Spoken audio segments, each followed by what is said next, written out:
Apakah presentasi saya sudah terlihat? Oke, baik. Sebelum kita mulai, mungkin diucapkan dulu ya, selamat ulang tahun HUT Kemerdekaan 17 Agustus. Karena masih tema 17 Agustus, makanya saya memutuskan untuk memakai baju merah, batik. Saya cinta Indonesia. Baik Bapak Ibu, saya akan memulai presentasi saya. Tapi kalau saya lebih senang bukan presentasi ya, saya sharing ya. Mungkin juga ketika saya memaparkan masih ada kekurangan, dan juga dalam hal ini juga kita sharing, atau Bapak dan Ibu ketika di presentasi ternyata mempunyai ilmu yang lebih dari saya. Baik, sehingga saya lebih senang memakai kata kita sharing. Kalau ada yang masih kurang, silakan ditambahkan. Kalau sudah cukup, mungkin lebih dieksplor lagi. Lanjut. Ketika melihat gambar ini, apa yang ada di pikiran Bapak dan Ibu? Pasti ya, ketika melihat ini kebakaran. Selanjutnya melihat lagi pada ini, pada faktor risikonya. Kalau kita pasti seperti kayak sekarang nih, lagi banyak sekali kebakaran ya, di pabrik, di perumahan, pasti berapa orang yang meninggal atau berapa kerugian yang dihasilkan, yang ditimbulkan dari kebakaran.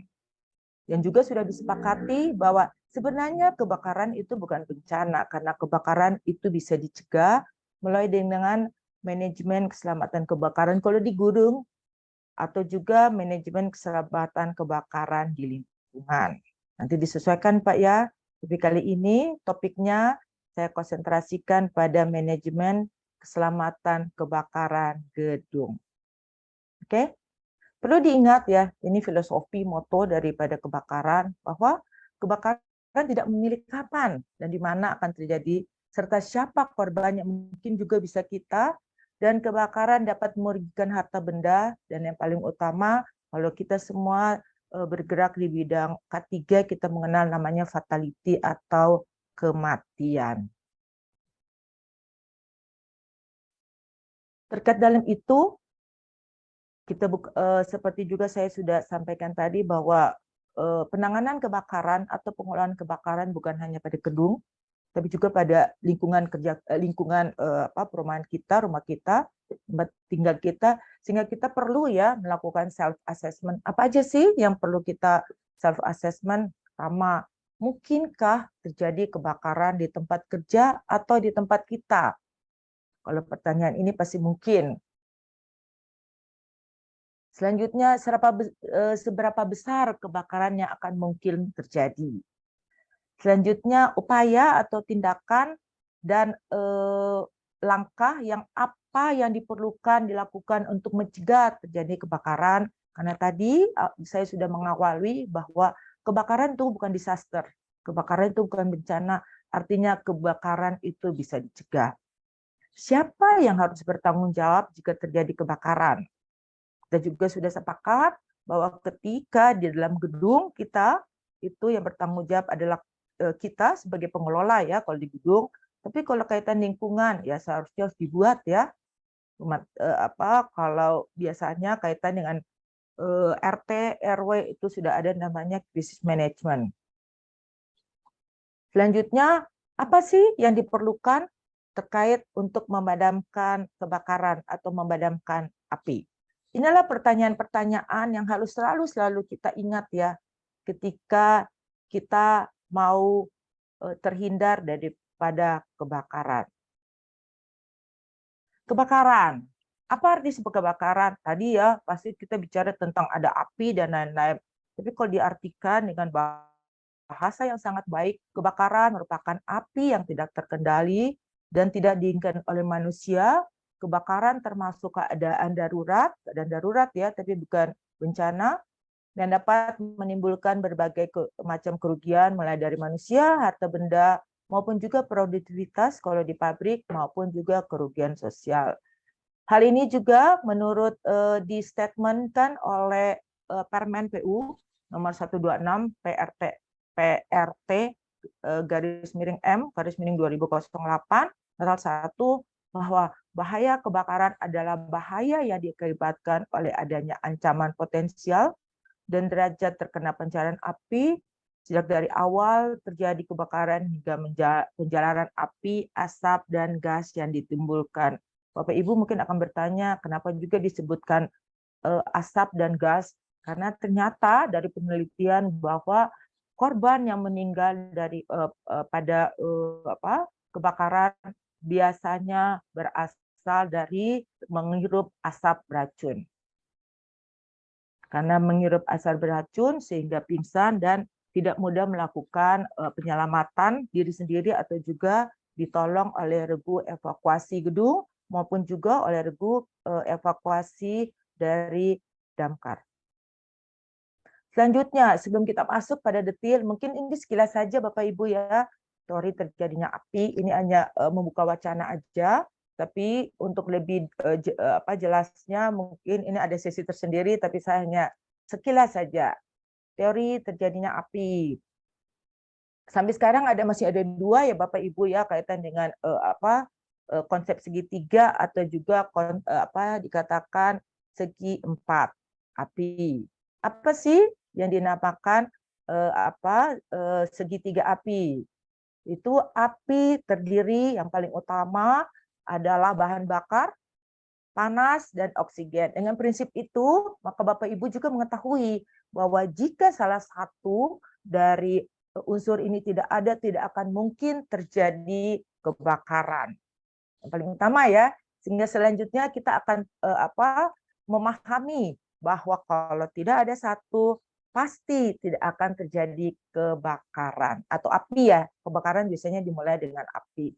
Ini bahasa yang sangat bagus dan diambil dari beberapa tulisan bahwa api tidak terjadi begitu saja, namun terjadi suatu proses kimia antara unsur bahan bakar, oksigen, panas yang dikenal dengan teori segitiga api. Selanjutnya ini digambarkan ya bahan bakar, panas, oksigen yang menimbulkan dimulai dengan api kecil.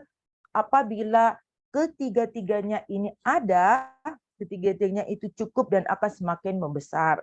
Sehingga diharapkan ketika api masih kecil itu sudah bisa dikendalikan. Kita lanjut lagi.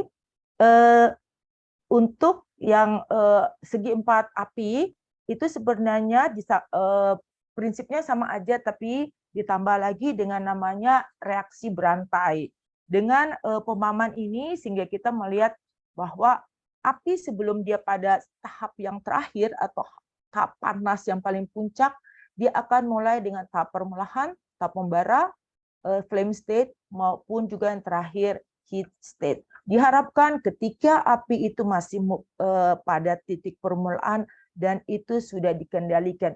Kenapa hal ini saya katakan berulang-ulang? Itulah menjadi tujuan pokok dari manajemen keselamatan kebakaran gedung maupun bangunan maupun juga dengan lingkungan. Kita mengendalikan api sedini mungkin. Bagaimana caranya? Nanti kita ikuti presentasi selanjutnya. Kita melihat di sini bahwa seperti tadi, tapi ada namanya rantai reaksi. Lanjut. Kaitan dengan manajemen keselamatan kebakaran gedung sudah di statement, sudah diatur pada Peraturan Menteri Pekerjaan Umum Nomor 26 PRTM/2008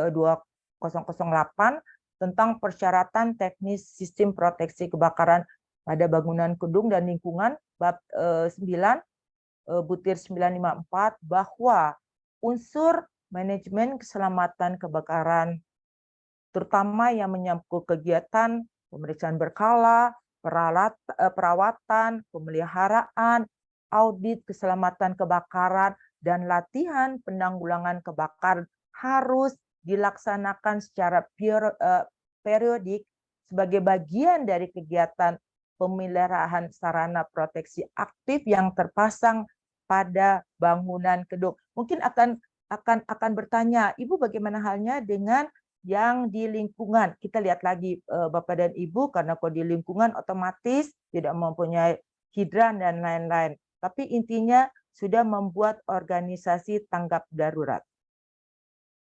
Lanjut, lebih lanjut, manajemen kebakaran gedung itu diatur pada Pergub khusus ya, karena kami adalah pengelola gedung di Provinsi DKI Jakarta, sehingga kami mengacu pada Pergub pada peraturan regulasi lokal, yaitu yang sekarang ya 143 nomor 143 tahun 2016 menyatakan bahwa pasal 5 ayat 1 pemilik, pengguna, dan atau badan pengelola yang mengelola bangunan gedung yang punya potensi bahaya kebakaran ringan atau sedang satu dengan jumlah penghuni paling sedikit 500 orang wajib membentuk MKKG.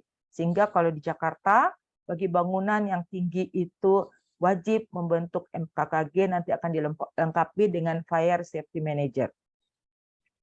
Ayat 2, MKKG sebagaimana dimaksud pada ayat 1 dipimpin oleh seorang Fire Safety Manager yang akan kita singkat menjadi FSM yang bertindak sebagai kepala MKKG dan ditunjuk oleh pemilik, pengguna, dan atau badan pengelola bangunan gedung.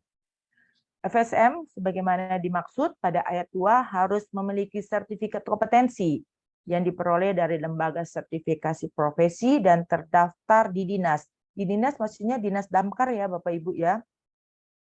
Lanjut. Pengertian sebelum kita lebih lanjut, kembali lagi. Manajemen kebakaran gedung yang selanjutnya disingkat dengan MKKG adalah bagian dari manajemen gedung untuk mewujudkan keselamatan penghuni bangunan gedung dari kebakaran dengan mengupayakan kesiapan instalasi proteksi kebakaran agar kinerjanya selalu baik dan siap pakai. Jadi kita ketahui proteksi kebakaran ada terbagi pasif maupun aktif. Sedangkan apakah yang dimaksudkan dengan bangunan gedung? Bangunan gedung adalah wujud fisik hasil pekerjaan konstruksi yang menyatu dengan tempat kedudukannya, sebagian atau seluruhnya berada di atas dan atau di dalam tanah dan atau air yang berfungsi sebagai tempat manusia melakukan kegiatannya baik untuk hunian atau tempat tinggal, kegiatan keagamaan, kegiatan usaha, kegiatan sosial, budaya, maupun kegiatan khusus. Mungkin dari pengertian ini Bapak akan tahu bahwa bangunan gedung bisa juga misalnya bukan hanya berarti seperti sekarang yang kita melihat gedung-gedung tinggi ya, gedung tinggi dijadikan kalau di Jakarta pastinya ya gedung tinggi yang dijadikan untuk menjadi perkantoran atau mall, tapi juga gedung-gedung yang lain. Banyak sekali gedung yang mencakup pada aturan ini. Saya lanjut. Selanjutnya, ketika kita berbicara tentang manajemen keselamatan gedung, kita akan banyak mengenal dan pasti akan ditulis tentang rencana tindak darurat kebakaran, atau sekarang mungkin kalau yang didamkar sekarang lebih cenderung disebut dengan tindakan operasional. Yang selanjutnya disingkat RTDK adalah suatu rencana atau plan yang memuat prosedur yang mengatur siapa harus berbuat pada saat terjadi keadaan darurat dalam suatu bangunan gedung, dalam ini kebakaran ya, di mana tiap bangunan akan berbeda bentuk RTDK-nya sesuai dengan situasi dan kondisi masing-masing. Dengan pengertian ini bahwa kita tahu untuk mengelola kaitan dengan manajemen keselamatan kebakaran gedung adalah bersifat customized dan sangat disesuaikan dengan situasi dan kondisi masing-masing. Begitu juga nanti selanjutnya ketika Bapak dan Ibu membuat organisasi tanggap darurat, membuat ketersediaan sumber daya, itu juga dengan Bapak Ibu menyiapkan dengan kaitan dengan peralatan sangat ditentukan dengan kondisi atau situasi gedung masing-masing. Lanjut. Tadi sudah disebutkan ya tentang jenis-jenis bahaya kebakaran yang dibagi ringan, sedang, dan berat. Kalau Bapak dan Ibu mengikuti atau melihat daripada sertifikat keselamatan kebakaran masing-masing kita, dan maksudnya saya masing-masing gedung akan dilihat gedung kita sebenarnya termasuk bahaya kebakaran yang kategori di mana. Itu juga sudah dilakukan asesmen oleh petugas damkar, dan biasanya sudah ada kategorinya. Kalau gedung yang saya kelola itu dikatakan sedang 1, bahaya berat biasanya kalau yang kaitan dengan migas ya, atau benar-benar kalau kita melihat, kalau Bapak dan Ibu juga sangat mengetahui tentang HIRAK, HIRADC, atau tentang apa tuh kegiatan-kegiatan kimia, akan tahu bahwa ini sebenarnya gedung itu termasuk dalam jenis bahaya apa. Bahaya kebakaran ringan adalah ancaman bahaya kebakaran yang mempunyai nilai dan kemudahan terbakar rendah apabila kebakaran melepaskan panas rendah sehingga penjalaran api pun lambat. Seperti tadi yang sudah dibahas, sudah dijelaskan semulanya terkait dengan teori api, bahwa untuk membuat api atau sampai akhirnya menjadi kebakaran ada terdiri dari 3 unsur ya. Ada namanya bahan bakar, ada namanya oksigen, dan ada namanya panas. Sedangkan untuk bahaya sedang dibagi 1, 2, dan 3, ini dikategorikan adalah ancaman bahaya kebakaran yang mempunyai jumlah dan kemudahan terbakar sedang, menimbulkan bahan yang mudah terbakar dengan tinggi tidak lebih dari 2,5 meter, dan apabila terjadi kebakaran melepaskan panas sedang sehingga penjalaran api pun sedang. Itu pun juga ketika masuk pada sedang 2, dengan semakin tingginya penimbunan barang 4 meter sehingga apinya pun juga menjadi melepaskan panas sedang sehingga penjalaran api pun menjadi sedang. Ini kategorinya ini sudah baku ya, karena saya pun mengambilnya dari undang-undang.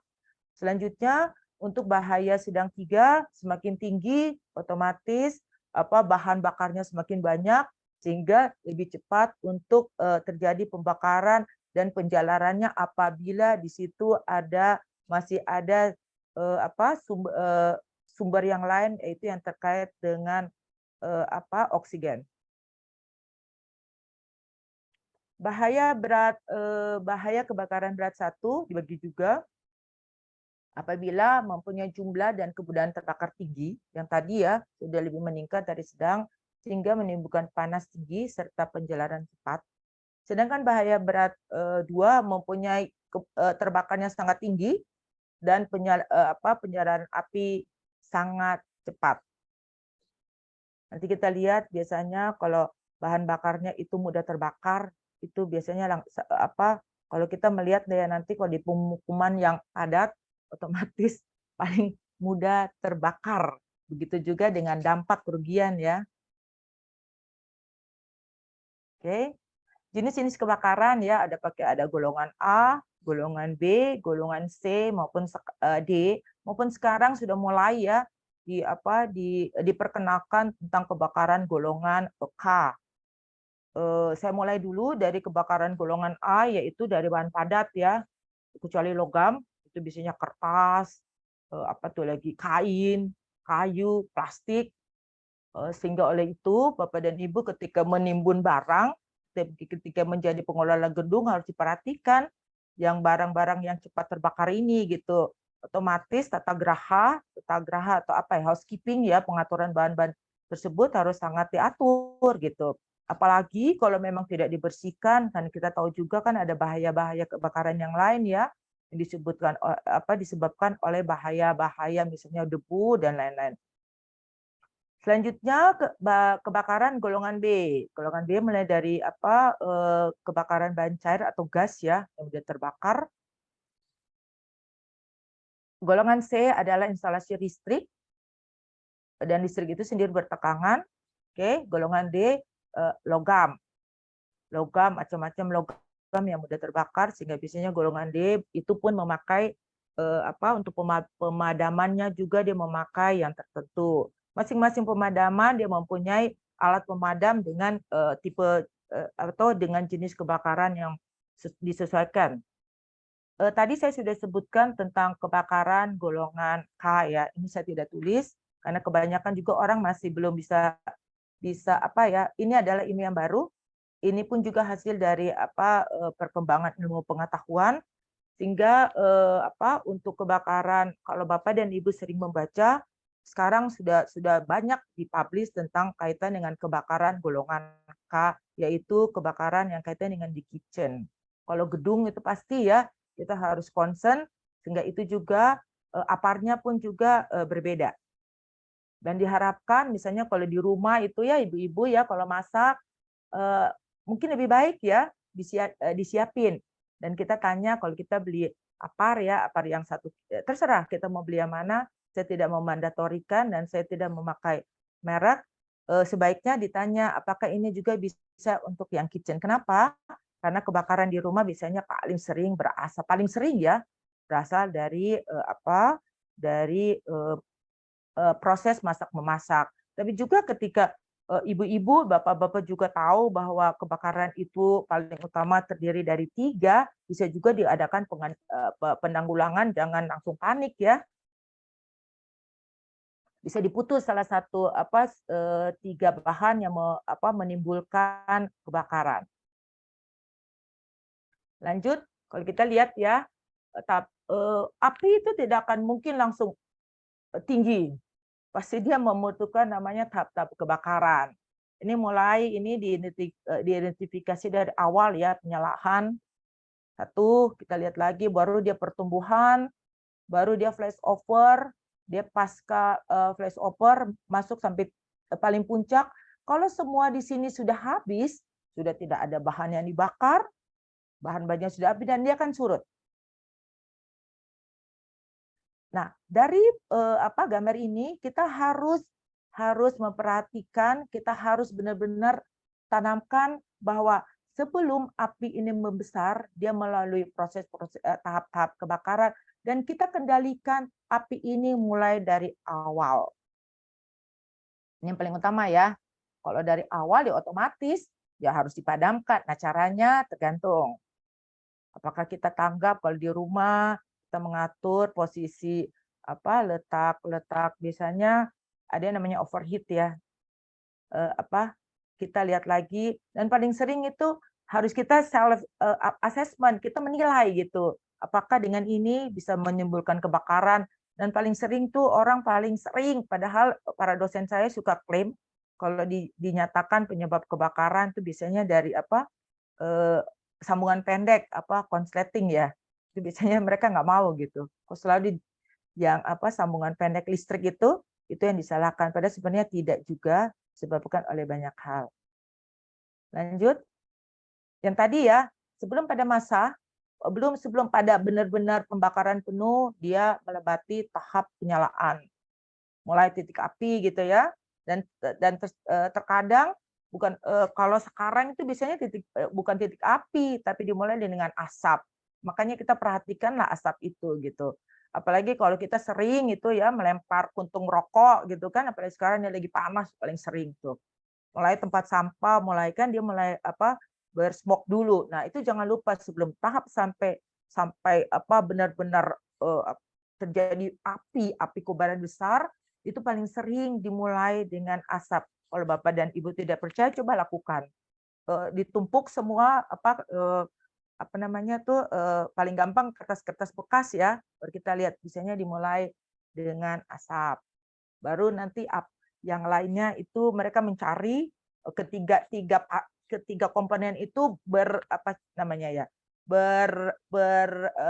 bersatu menjadi kebakaran. Pertumbuhan suhu masih di bawah 300 derajat. Paling utama kita kendalikan pertumbuhan. Flashover dia suhunya sekitar lebih dari 300 dan 600. Kalau pembakaran penuh sudah mencapai 1.200, apabila sudah tidak ada lagi yang bahan bakarnya, walaupun masih ada oksigen, otomatis panasnya kebakaran itu akan turun. Nah, Bapak dan Ibu juga harus sangat paham ya yang namanya flashover, karena flashover inilah dia mulai menyebar. Flashover, waktunya flashover itu ada yang bilang 3 menit, ada yang bilang 5 menit, tapi kurang lebih sekitar 4 menit. Kalau dikatakan dengan bahasa yang sangat sederhana, sebenarnya flashover itu adalah dengan uji laboratorium adalah waktu yang diperlukan untuk membakar satu ruangan. Nah, dengan tadi ya, kita melihat dengan tahap pertumbuhan api itu artinya ketika dia membakar suatu ruangan, dia akan menjalar. Dia kan ingin dia ingin spread, dia akan berkembang, api itu akan berkembang. Nah, dengan itu, dengan yang namanya pemahaman yang baik tentang flashover, makanya kendalikan api sedini mungkin. Api mungkin saya suka sering suka dibuat guyonan. Sebenarnya nyamuk itu tidak masalah, tapi teman-temannya. Nah, itu juga kita refleksi juga dengan kebakaran bahwa sebenarnya kalau apinya satu tidak masalah, tetapi ketika dia terjadi flashover, dia mulai kemana-mana. Nah, ini yang bahaya. Dan itu terjadi suhu sekitar 300 sampai 600. Oke. Untuk sistem proteksi kebakaran yang tadi sudah disebutkan pada awal bahwa ada proteksi aktif maupun pasif, tapi dalam undang-undang di peraturan DKI disebutkan lagi, dan ini adalah menjadi hal yang baik untuk disebutkan bahwa sistem proteksi sebenarnya dimulai bukan hanya pada proteksi aktif atau pasif, tapi lebih lagi kita melihat pada akses. Akses artinya akses masuk untuk pemadam kebakaran. Dan kalau kita melihat kita memrefleksi, kita mencari tahu, kita berkaca ya. Apalagi Bapak dan Ibu sekarang kalau di kota tuh sudah paling sering ya tinggal di apartemen ya. Apakah di bangunan Bapak Ibu, di kantor atau juga di rumah apartemen itu ada akses masuk untuk pemadam kebakaran? Karena paling sering itu sudah tertutup dengan mobil kita sendiri loh, atau juga sudah tertutup dengan bangunan-bangunan ya tambahan ya. Sekarang senangnya orang kan senangnya kopi ya sekarang ya, kopi goreng-gorengan, ternyata itu menghambat. Dan itu sebenarnya disediakan jalan masuk itu disediakan untuk terutama yang untuk emergensi. Nah, kita bicara akses, kita lihat juga ketika masuk dari portal masuk, apakah ketika mobil kebakaran masuk, apakah bisa? Karena ternyata sudah banyak proteksi, sudah banyak aksesoris. Dan dari awal saya juga harus mengatakan bahwa ketika kita berbicara estetika sangat berlawanan dengan proteksi. Terkadang kalau Bapak dan Ibu pengelola gedung akan sangat against dengan hal ini. Karena lobi sudah sangat bagus, ternyata dipakai apar. Ternyata hidrannya tidak boleh di macam-macam. Harus tetap kayak gitu. Kenapa? Hal itu juga ada artinya gitu. Selanjutnya pada sarana penyelamatan jiwa, sistem proteksi aktif dan sistem proteksi pasif. Saya ingatkan lagi yang tadi selain akses juga pasokan air. Untuk hal ini, ketika Bapak dan Ibu membuat rencana tindak darurat kebakaran pun harus mengetahui pasokan air dalam gedung itu berapa. Kalau kaitan dengan lingkungan, kira-kira kalau petugas pemadam datang tuh airnya ambil dari mana? Kali yang paling dekat kemana gitu? Kan tidak akan mungkin ambil dari apalagi sekarang sudah banyak memakai ini ya, udah memakai pump sehingga tidak punya lagi toren yang sangat besar gitu kan. Dan sampai berapa lama kalau kita hanya menghasilkan toren kan tidak akan bisa. Sehingga pemadam kebakaran biasanya ketika masuk, ini tadi saya melihat ada bapak-bapak dari Damkar ya, daerah yang ikut pasti ditanya air yang terdekat di mana gitu. Dan itulah yang dimaksud dengan manajemen keselamatan kebakaran lingkungan. Oke. Untuk sarana penyelamatan jiwa ada namanya sarana konstruksi jalan keluar. Tadi akses, karena ini sarana dan konstruksi jalan keluar. Karena yang tadi saya bilang untuk jalan keluar pun juga ribet, sudah penuh sama aksesoris. sudah penuh dengan bangunan, sudah penuh dengan dengan mobil. Selanjutnya, lanjut lagi. Apakah sudah punya tanda petunjuk arah evakuasi? Arah evakuasi ini penting. Saya pun juga karena sudah terbiasa ketika masuk gedung pasti saya lihat dalam satu ruangan apakah mempunyai sistem proteksi kebakaran ya, terutama aktif, dan ini arah evakuasi kemana. Jadi kalau sudah ada sirine atau tanda-tanda itu kita pasti akan tahu kita akan menuju ke situ gitu. Pintu darurat sangat penting, tangga darurat, terus assembly point, dan kita harus tahu juga yang namanya assembly point atau daerah yang benar-benar bebas dari hambatan. Apabila Bapak dan Ibu membuat assembly point itu masih kurang lebih ada kejatuhan, karena harus diingat juga bahwa kalau kita membuat tadi RTDK itu ya, selain kita membuat yang kebakaran, biasanya kita dilengkapi dengan gempa. Nah, assembly point pun juga harus bebas dari barang-barang yang timpa. Begitu juga kenapa penting? Karena ketika terjadi kebakaran biasanya kan barang-barang atau bagian-bagian serpihan akibat kebakaran akan jatuh, dan kita harus menentukan assembly point yang bebas dari hambatan. Kaitan dengan pintu darurat pun juga kita harus tahu ada standarnya, dan paling utama tangga darurat. Tangga darurat yang harus diingat bahwa prinsip tangga darurat harus namanya clean dan clear. Apa artinya clean dan clear? Artinya satu, bersih, bebas dari hambatan, dan clear. Bersih artinya clean, tidak ada barang-barang, dan clear. Clean bebas daripada clean bebas dari sampah, bebas dari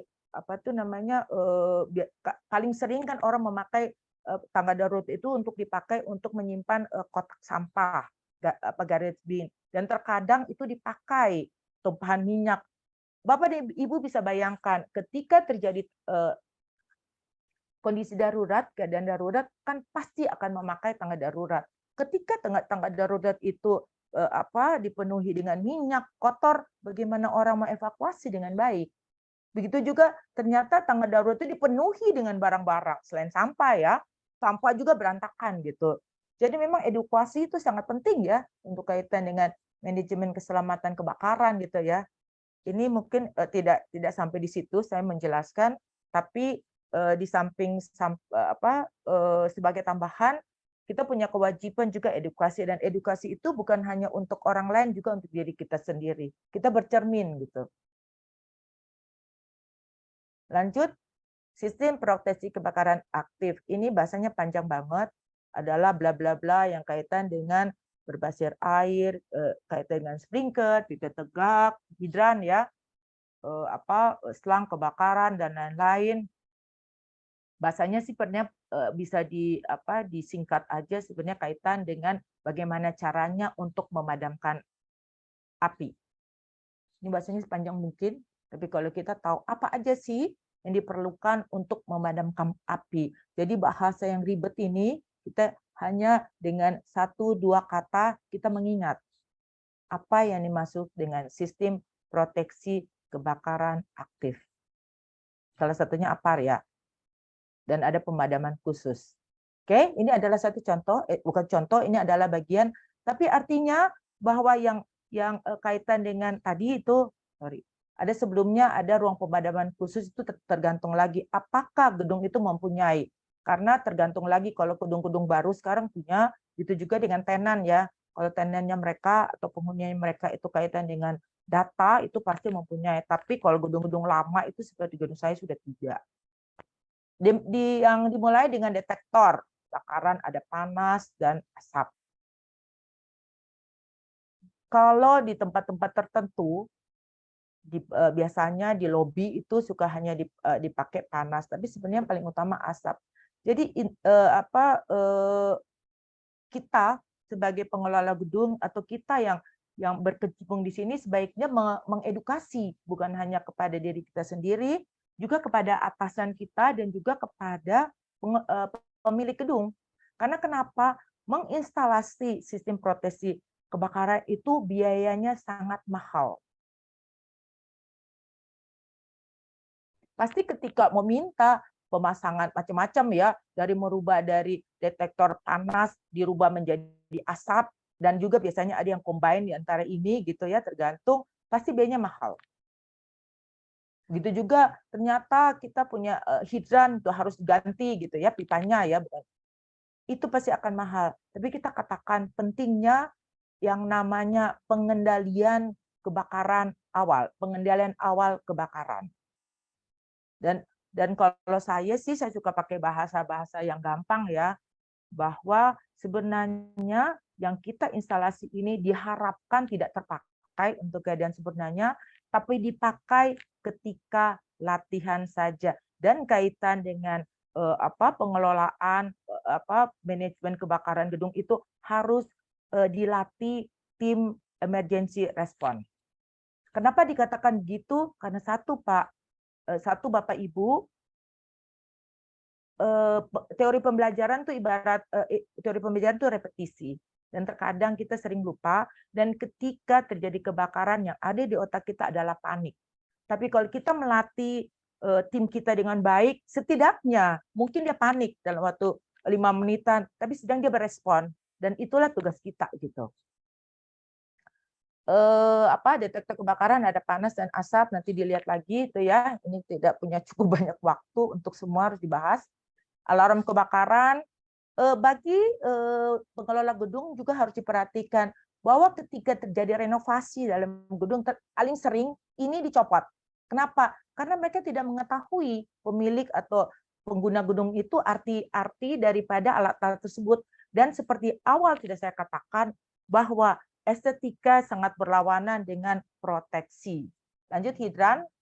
Hidran sprinkler, nanti ada namanya yang mengerakkan hidran dan sprinkler, ada namanya pompa.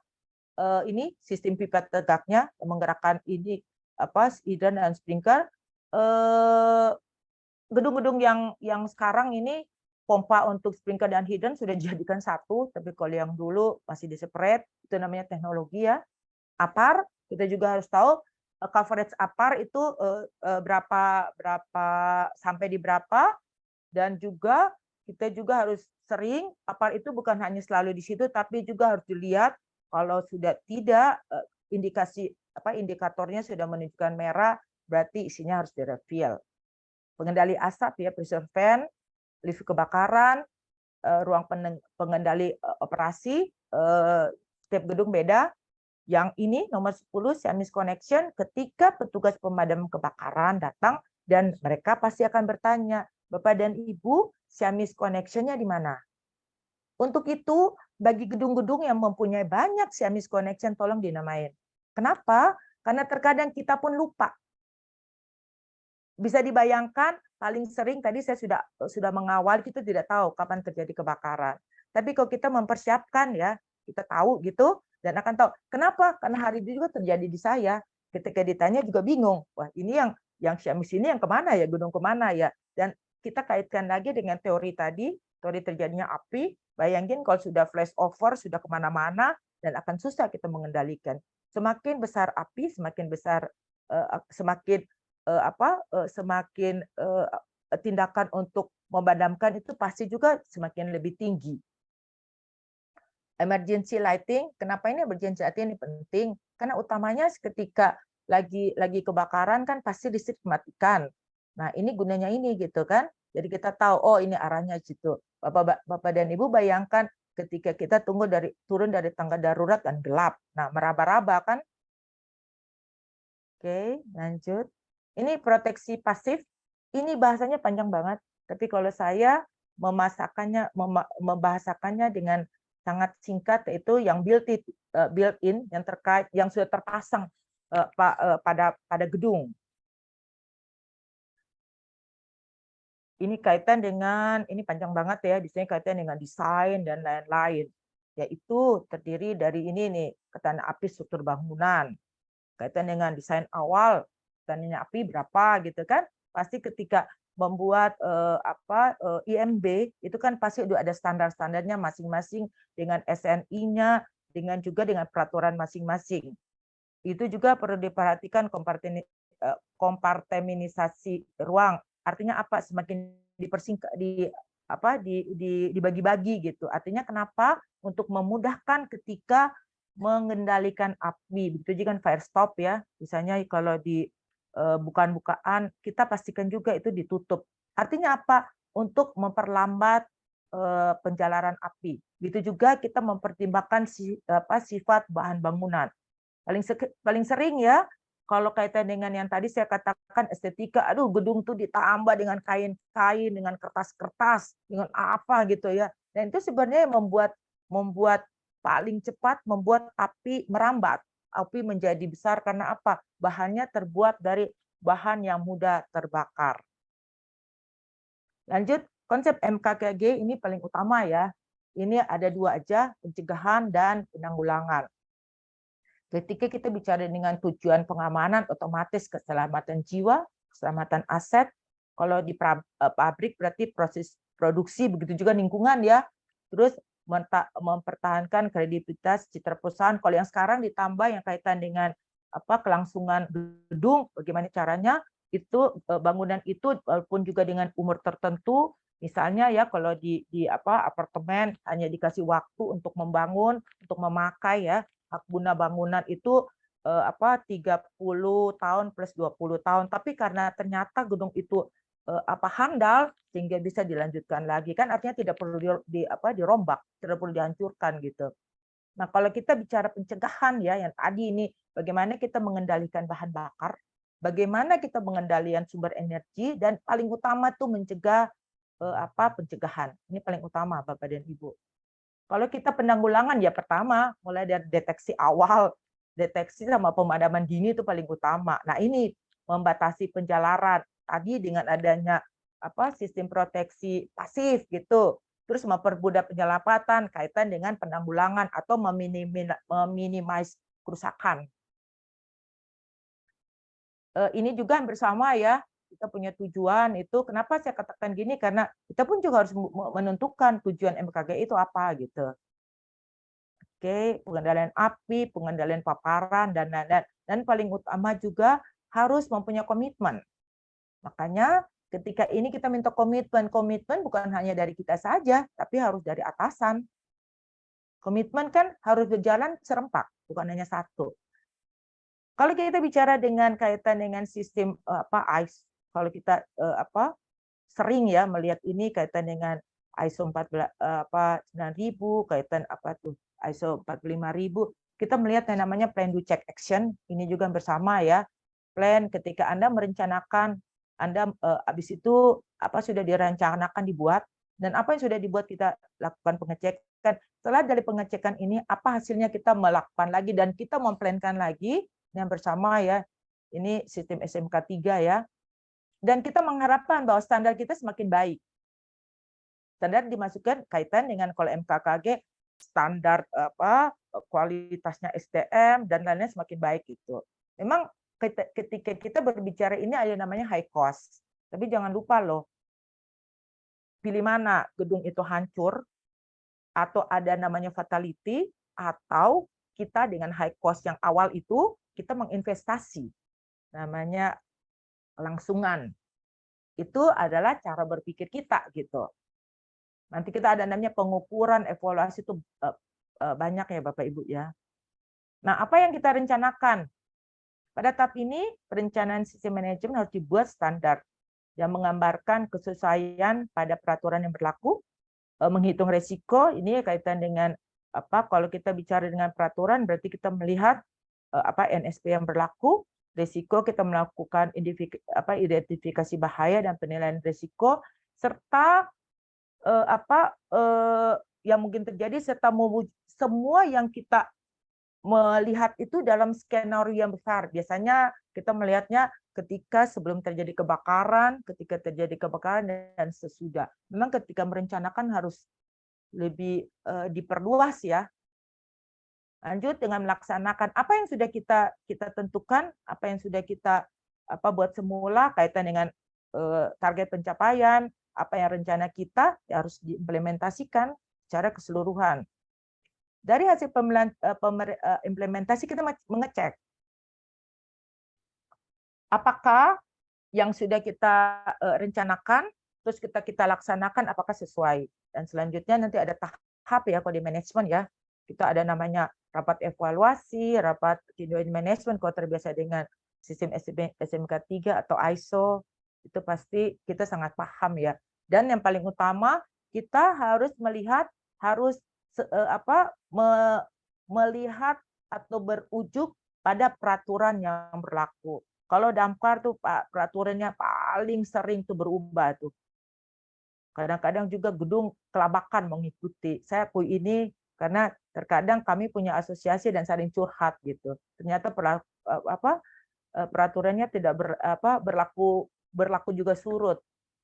Ya baiklah, karena kaitan dengan ini ya, fatality ya, keselamatan. Atau kita selanjutnya kita mengambil tindakan yang kita ketika kita melakukan pengecekan apa aja temuan yang berupa penyimpangan. Dan saya merekomendasi ketika kita menganalisa temuan itu jangan hanya kita sendiri, kita melibatkan manajemen. Kenapa? Biar semua orang itu paham. Karena terkadang beberapa perusahaan yang saya lihat ternyata mengambil pengambilan tindakan itu atau menentukan itu sendiri. Kalau kita membawakan dalam rapat, dalam meeting namanya di setiap perusahaan kan ada meeting evaluasi ya, jadi masukin. Dan kenapa juga kebakaran ini harus kita share, harus kita separate menjadi tanggung jawab bukan hanya kita sebagai biasanya Bapak dan Ibu adalah di bagian ASD atau Emergency Response Team, tapi ini adalah tanggung jawab bersama. Lanjut, kalau kita persempit yang tadi itu ruang lingkup yang panjang lebar, ruang lingkup MKGG terdiri daripada rencana, kita merancangkan, kita melaksanakan, kita mengendalikan dan kita koordinasi. Ini agak sedikit berbeda yang kaitannya dengan koordinasi MKG. Mungkin ada bertanya, Bu, kan koordinasi ketika pelaksanaan nanti kita akan lihat. Ketika kita berbicara itu saya sudah sebutkan di awal, kita harus melihat sebelum terjadi kebakaran, saat terjadi kebakaran, setelah terjadi kebakaran. Nah, rancangan dan rencana MKGG apa aja sih? Kalau rancangan desain itu berarti kita melihat pada desain gedung. Sehingga yang kaitan dengan manajemen kebakaran, keselamatan kebakaran bukan hanya yang pada pengelolaan, tapi dari awal. Karena desain awal itu menentukan orang arsitek ya, dan ketika dari awal ketika itu kan bukan hanya arsitek, terlibat semua kan, semua ada arsitek, ada listrik, ada struktur, ada mekanikal, ada semua, bahkan juga yang kaitan dengan lingkungan. Baru selanjutnya kita mengidentifikasi bahaya, penilaian risiko, dan menentukan tindakan pengendalian kebakaran. Tapi dalam hal ini saya suggest bukan hanya yang kaitan dengan tindakan pengendalian kebakaran, tapi tindakan pengendalian keadaan darurat pada gedung, meliputi gempa, karena itu saling terkait.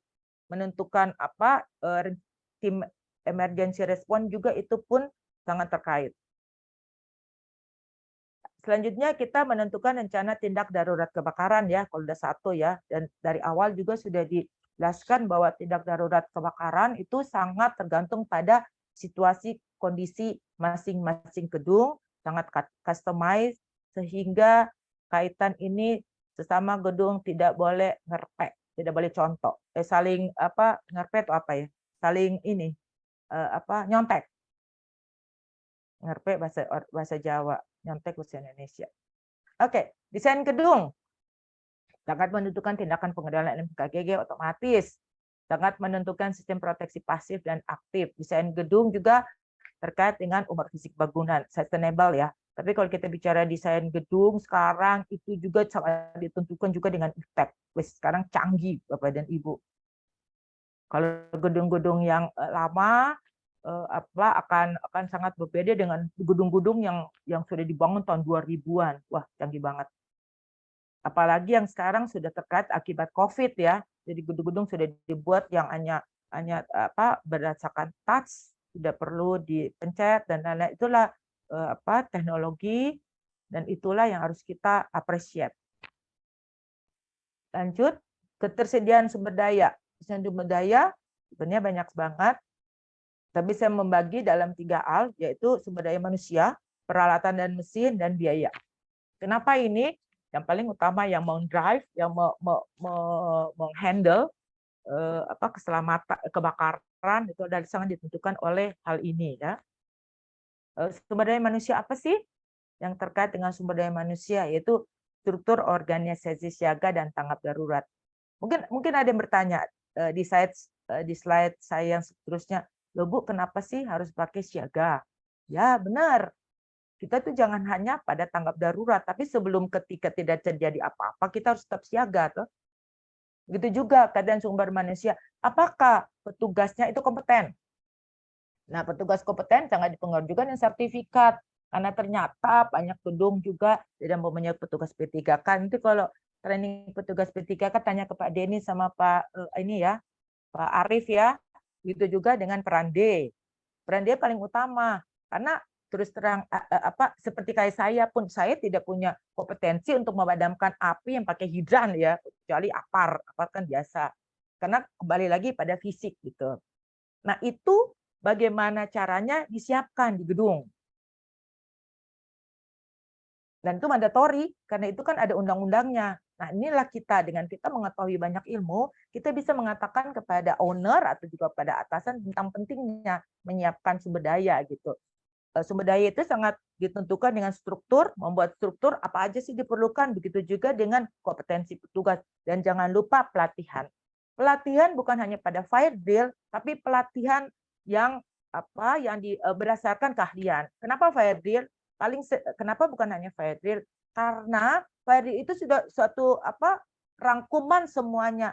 Kalau kita tidak memantapkan per masing-masing bagian ya, terserah mau dibilang apa gitu ya, kan setiap organisasi ini namanya berlainan. Seperti tadi saya sudah jelaskan bahwa itu sangat situasional, sangat tergantung pada situasi dan kondisi gedung. Begitu juga peralatan. Apa sih peralatan kita? Sangat dilihat pada kita punya proteksi aktif. Dan juga ya tadi ya, kalau kita bicara juga sumber daya yang tadi itu, sumber daya yang ada kaitan dengan sistem proteksi pasif kita, biaya. Biaya ini sangat menentukan Bapak dan Ibu. Makanya untuk yang terlibat pada manajemen, kita masukin saya berharap ya dengan punya pengetahuan ini kita masukin biaya untuk kebakaran tuh bukan hanya itu fire drill, banyak. Salah satunya mengganti kalau memang pipanya sudah terutama itu ya selang hidran paling sering itu sudah bocor-bocor karena itu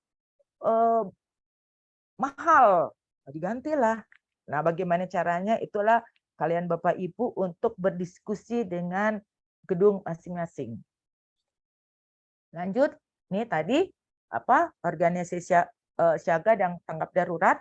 Itu tadi saya sudah jelaskan, bukan hanya tanggap tapi kita harus siaga. Ketika kita siaga, apa yang kita lakukan? Ketika apa yang kita lakukan untuk membuat kita tanggap? Kalau siaga sebelumnya kita ready, tapi kalau tanggap benar-benar kita sudah in charge. Sehingga ketika kita membuat ini, kita hanya jangan pada tim tanggap darurat saja, tapi keseluruhan. Dengan membuat struktur organisasi seperti begitu, kita melibatkan semua orang dalam organisasi, termasuk HRD, termasuk marketing, termasuk finance, dan yang lain.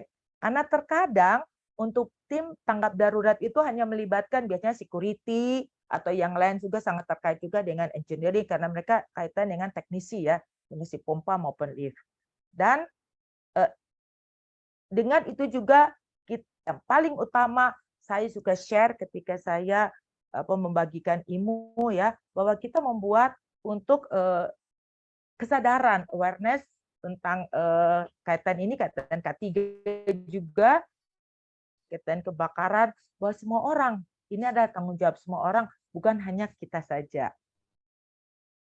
Lanjut, tutur organisasi MKKG. Karena kami di Provinsi DKI Jakarta, kami merujuknya pada Pergub Provinsi DKI Jakarta nomor 143 tahun 2016 tentang MKKG pasal 9, penanggung jawab terdiri dari kepala, wakil kepala, sekretaris, dan penanggung jawab lantai atau floor warden. Untuk hal ini dari awal juga saya sudah jelaskan, sangat melihat pada struktur yang sudah ada. Ini adalah acuan, dan kita sesuaikan dengan struktur yang sudah ada. Kalau yang pendukung, memastikan bahwa Bapak dan Ibu mempunyai regu pemadaman kebakaran. Regu pemadaman kebakaran terdiri dari dua, yang APAR maupun yang hidran. Begitu dengan evakuasi. Kalau mereka termasuk pada pemandu evakuasi, dipastikan mereka harus punya tahu menggunakan SCBA. Regu komunikasi, siapa yang ditunjuk menjadi yang menjadi regu komunikasi. Kemarin saya bertanya karena dia adalah pemimpin, Ibu, apakah saya harus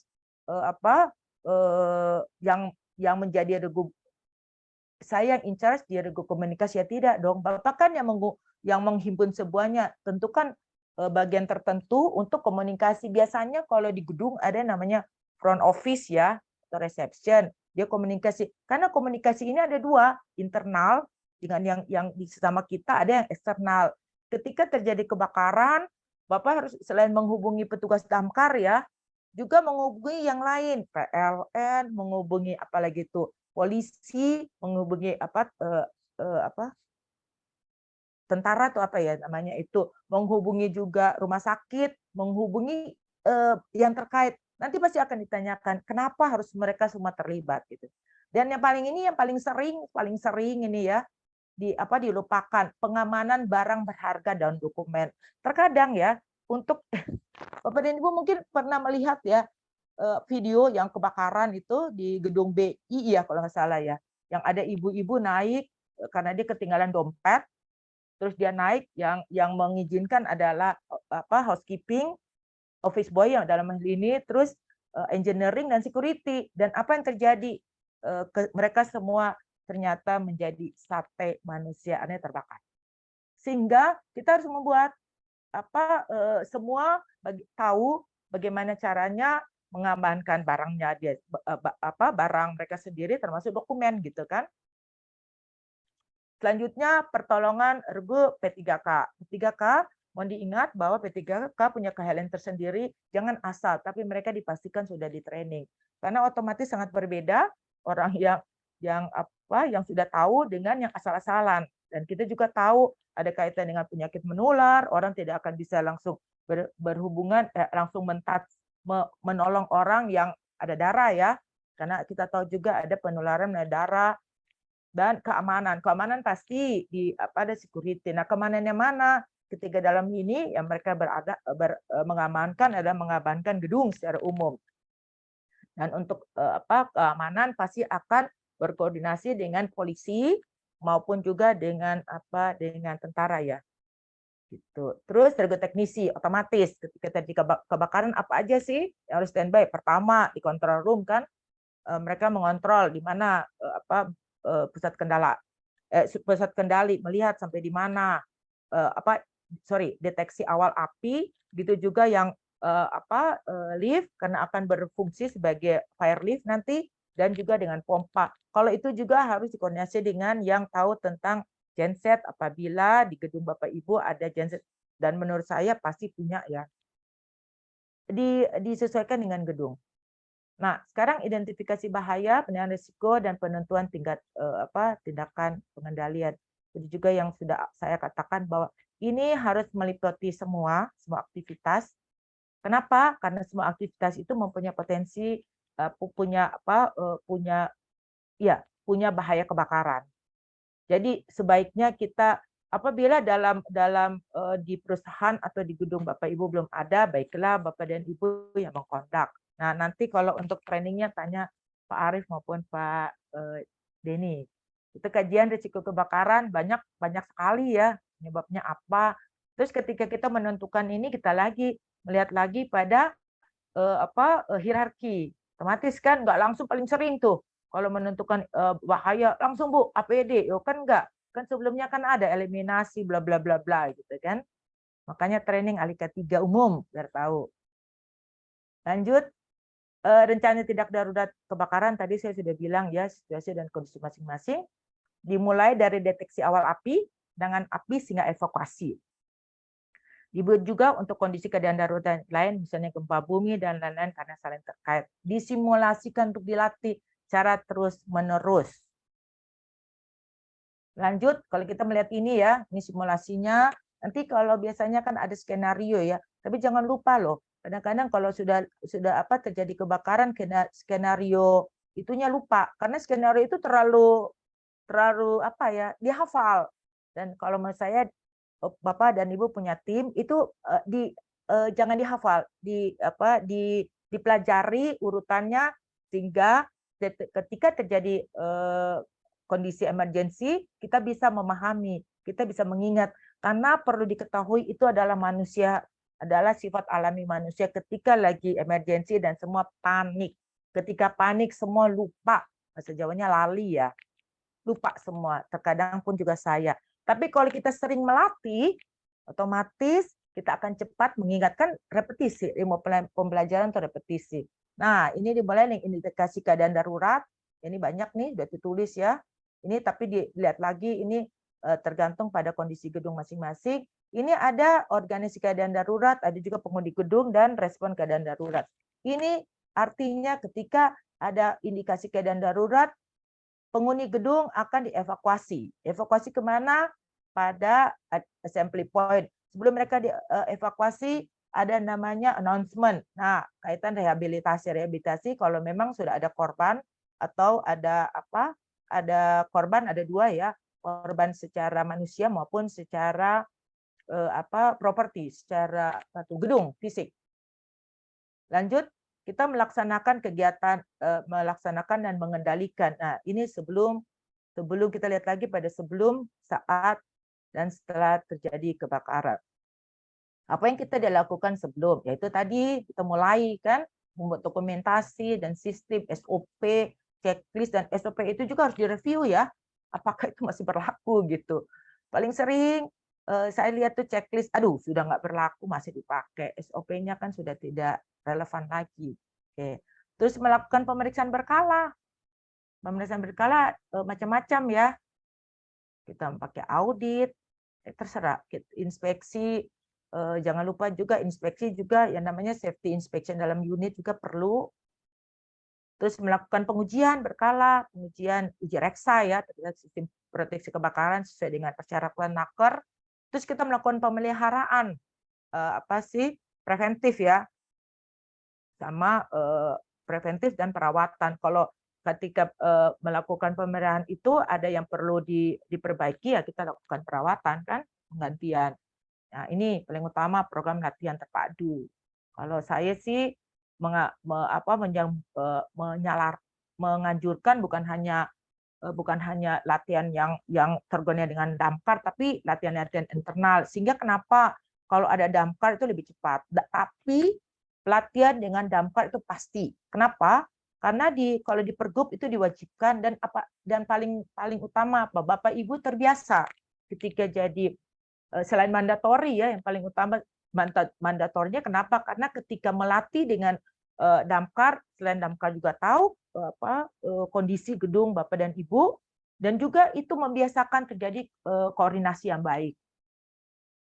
Nah, ini yang paling menarik yaitu melakukan program sosialisasi dan penyuluhan pencegahan kebakaran. Nah, sosialisasi itu dengan training, bukan hanya kepada itu ya, bukan hanya kepada para karyawan, tapi juga dengan penghuni itu bentuknya macam-macam. Atau juga dengan kita melakukan juga kalau saya sih biasanya suka pakai flyer, pakai yang lain-lain ya. Artinya kita kan akan tidak mungkin kalau kita melakukan penyuluhan dengan penghuni, terkadang juga respon mereka sedikit. Nah, bagaimana mereka tetap tahu bentuknya terserah. Apalagi sekarang ya sudah pakai TV ya, kalau punya TV pengelola kan bisa masuk di situ. Ya intinya aja satu, kalau sering-sering kita katakan itu akan diingat gitu. Lanjut, Saat terjadi petugas kebakaran, nah ini bapak-bapak kebakaran pasti tahu ya. Sebelum kita ini soal maksudnya saat terjadi kebakaran, sebelum petugas kebakaran datang. Nah, kita melakukan itu kan pemadaman eh, pemadaman secara internal. Nah, sebelum kita melakukan pemadaman, otomatis kita ada komunikasi internal maupun eksternal. Karena dalam ini ketika terjadi kebakaran, kita sudah melakukan eksternal dengan menghubungi salah satunya petugas damkar. Terus kita melakukan pemadaman dini. Pemadaman dini ya tadi kita pakai APAR atau kita memakai hidran. Nah, kita melakukan penyelamatan jiwa, evakuasi, atau kita mulai fungsikan yang peran floor warden kan ketok-ketok gitu kan. Nah, pada saat petugas pemadam kebakaran datang, yang paling utama ya Pak ya, kesian bagaimana mau masuk, persiapkan akses masuk.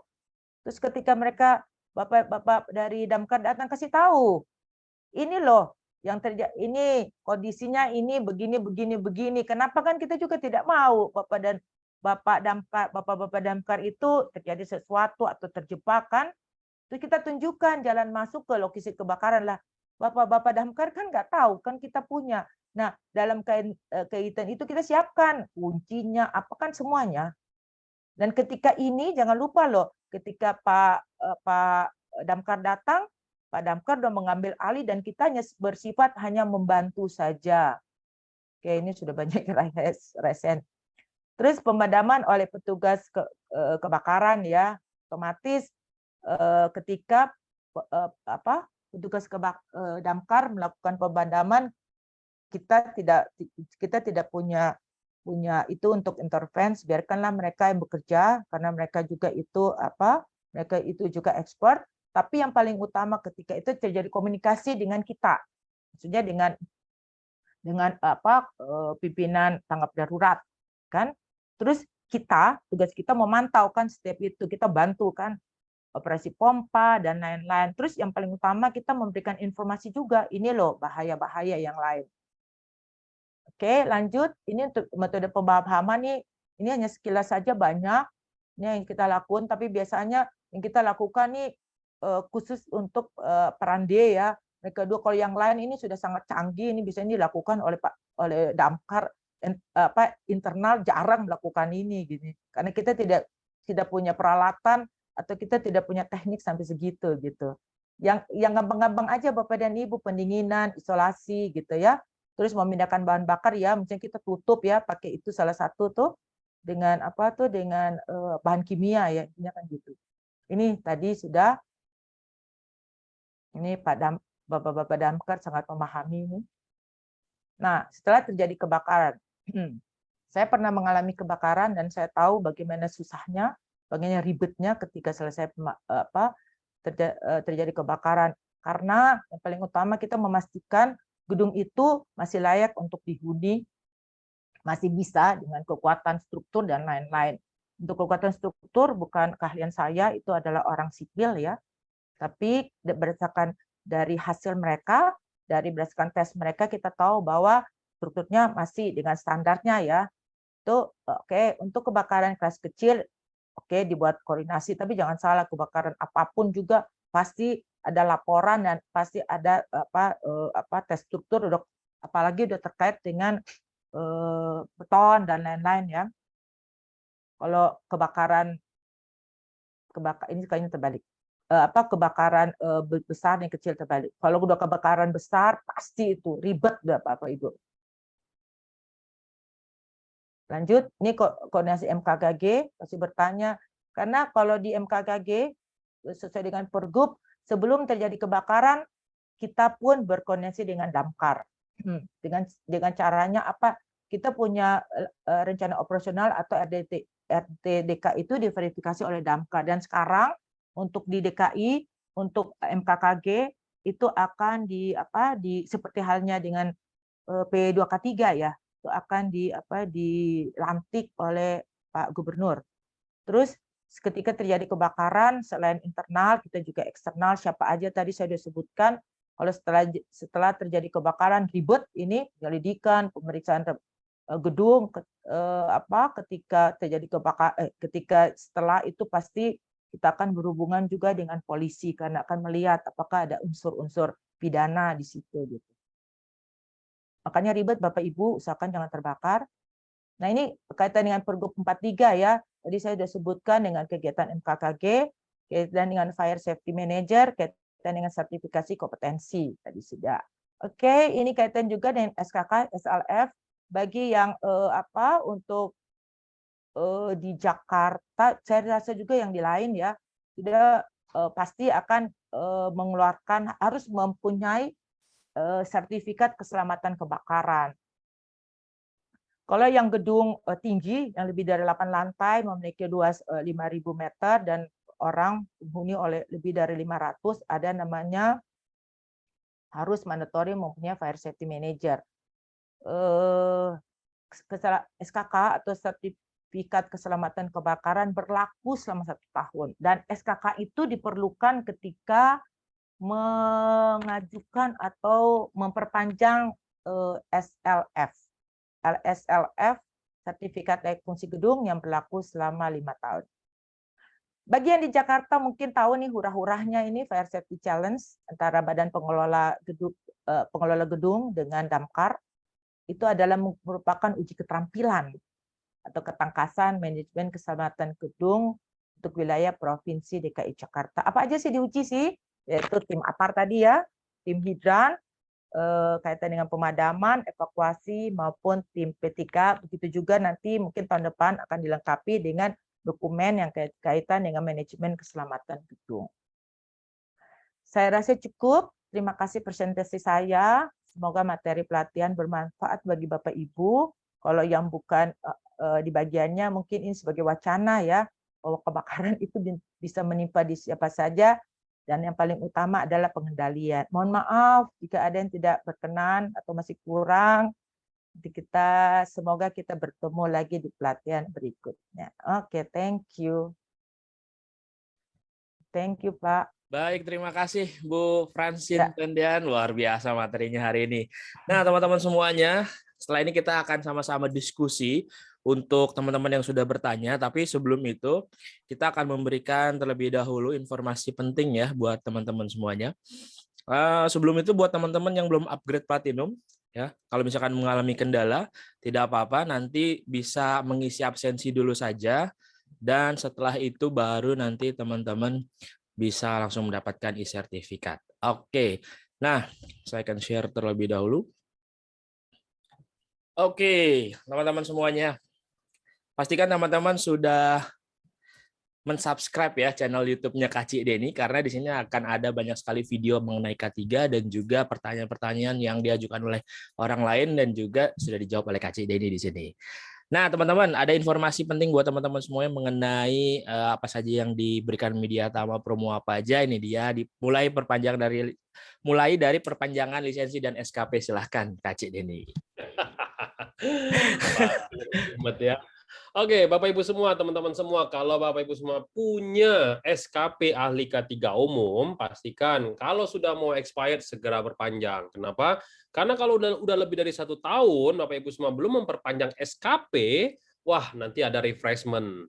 Nah, untuk perpanjangan ini biayanya hanya 1,499 juta saja. Teman-teman bisa untuk memperpanjang SKP dan lisensi, mau itu ahli K3 umum, ahli K3 angkat angkut, ahli K3 listrik, sama ya. Nah, khusus untuk lisensi, kalau Bapak Ibu semua punya lisensi ahli muda K3 konstruksi, lisensi peranca, lisensi listrik, lisensi damkar, ataupun lisensi alat berat seperti forklift, crane, dan lain-lain, kita ada promonya nih, hanya 999.000 saja. Nah, kalau perusahaan Bapak Ibu semua mau sertifikasi SMK 3, nah kalau ada kontraktor yang mau SMK 3 hanya 19,5 juta saja ya. Tapi kalau pabrik itu hanya 24,5 juta saja. Perusahaan Bapak Ibu semua sudah dapat tersertifikasi SMK 3 berdasarkan PP 50 tahun 2012. Pak, bagaimana langsung dapat 4, Pak? 9.001, 14.000, dan 45.001. Bapak Ibu semua bisa ambil paket bayar 1 dapat 4 sertifikat ya. Hanya 45 juta saja perusahaan Bapak Ibu semua bisa ikut tender ya, khususnya tender-tender di Kementerian PUPR. Nah, ini dia nih. Kalau yang kemarin tidak kebagian, ada promo kemerdekaan RI. Nah, sekarang ada lanjutan promo itu adalah Padamu Negeri. Nah, jadi Bapak Ibu semua bisa ikut Alika 3 Umum di tanggal 26 Agustus sampai dengan 9 September. Ini ada diskon 1.750.000. Jadi nilai ya rupiah untuk Alika 3 Umum hanya 3 jutaan saja, dan ini terbatas hanya 17 orang, dan kabarnya sudah terisi 10 orang, sisa 7 orang lagi. Yuk, sekarang silakan daftar ya. Nah, kalau sudah punya Alika 3 Umum, lanjutkan lagi untuk auditor SMK 3. Ini juga masih ada promonya ya, hanya 2 jutaan saja Bapak Ibu semua sudah tersertifikasi auditor SMK 3. Tapi ingat, syaratnya harus Alika 3 Umum terlebih dahulu dan sudah lulus. Bagaimana dengan listrik, Pak? Ada nih, kalau teman-teman pendidikannya SMA, SMK, bisa ikut yang teknisi K3 listrik nanti di tanggal 2 September. Bisa sekarang bisa bayar early bird ya, harganya hanya 4,5 juta saja.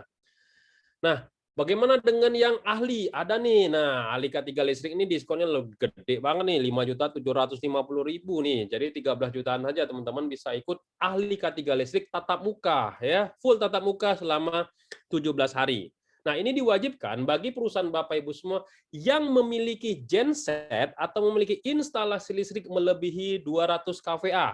Wajib Alika 3 listrik. Apalagi kalau nanti tender-tendernya di PLN, Kogindo Daya Bersama, Indonesia Power, PJB, dan lain-lain. Pasti itu diminta pada saat CSMS, diminta tuh, ada nggak Alika 3 listriknya? Ini kesempatan buat teman-teman semua untuk join Alika 3 listrik. Nah, kalau saya kerja di kontraktor apa, Pak? Ikut yang ahli muda K3 konstruksi, tanggal 5 sampai dengan 10 September. Nih juga masih ada diskonnya, hanya 3 jutaan saja. Bapak Ibu semua bisa ikut ahli muda K3 konstruksi. Nah, bagaimana kalau saya di luar kota, Pak? Saya dari Aceh, dari Papua. Nah, nggak perlu khawatir. Ikut ahli muda K3 konstruksi ini full online via Zoom ya. Ini 6 hari Bapak Ibu semua bisa ikut ahli muda K3 konstruksi. Nah, kalau Bapak Ibu semua mengawasi peranca harus punya certified juga, namanya supervisor peranca. Tapi kalau hanya memasang peranca saja, cukup teknisi K3 peranca. Nah, ini juga masih ada harga diskonnya juga nih, 3 jutaan aja nih. Cuma ini harus praktek ya Bapak Ibu semua ya. Prakteknya nanti Bapak Ibu semua harus datang ke Jakarta dan Bapak Ibu semua nanti prakteknya membongkar dan memasang peranca. Peranca yang kita gunakan adalah peranca tubular atau peranca pipa. Nah, kalau kita tadi sudah berbicara mengenai kebakaran, nah nanti juga kita akan bahas terkait dengan kompetensinya. Salah satu kompetensi kebakaran adalah petugas kebakaran, ya petugas peran kebakaran kelas D. Nah, ini Bapak Ibu semua bisa juga join di sini nanti di bulan September nih ya, hanya 3 jutaan saja Bapak Ibu semua. Ini prakteknya menggunakan APAR ya. Memadamkan api menggunakan APAR dan fire blanket. Harus datang ke Jakarta nih ya untuk prakteknya. Nah, kalau kita tergabung tim tanggap darurat P3K, Bapak Ibu semua harus punya certified P3K juga nih Bapak Ibu semua ya. Nanti di tanggal 19 September ini juga masih ada diskon nih. Diskonnya 2 jutaan nih, luar biasa nih Bapak Ibu semua. Nah, kalau Bapak Ibu semua bekerjanya di ketinggian, harus punya juga nih certified ketinggian. Kalau ketinggiannya masih di atas peranca atau ada platform, Bapak Ibu semua bisa join yang TKBT2 namanya.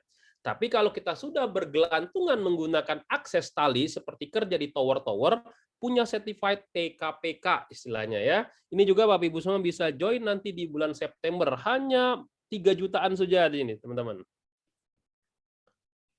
Nah, ini juga banyak sekali kita menemukan lisensi-lisensi palsu terkait dengan forklift. Nah, ini kesempatan Bapak Ibu semua hanya 2 jutaan saja. Bapak Ibu semua sudah bisa punya lisensi atau SIO dari forklift itu sendiri. Dan ini juga kita ada kartu flash BCA bagi Bapak Ibu semua alumni Mediatama seperti gambar di sini ya.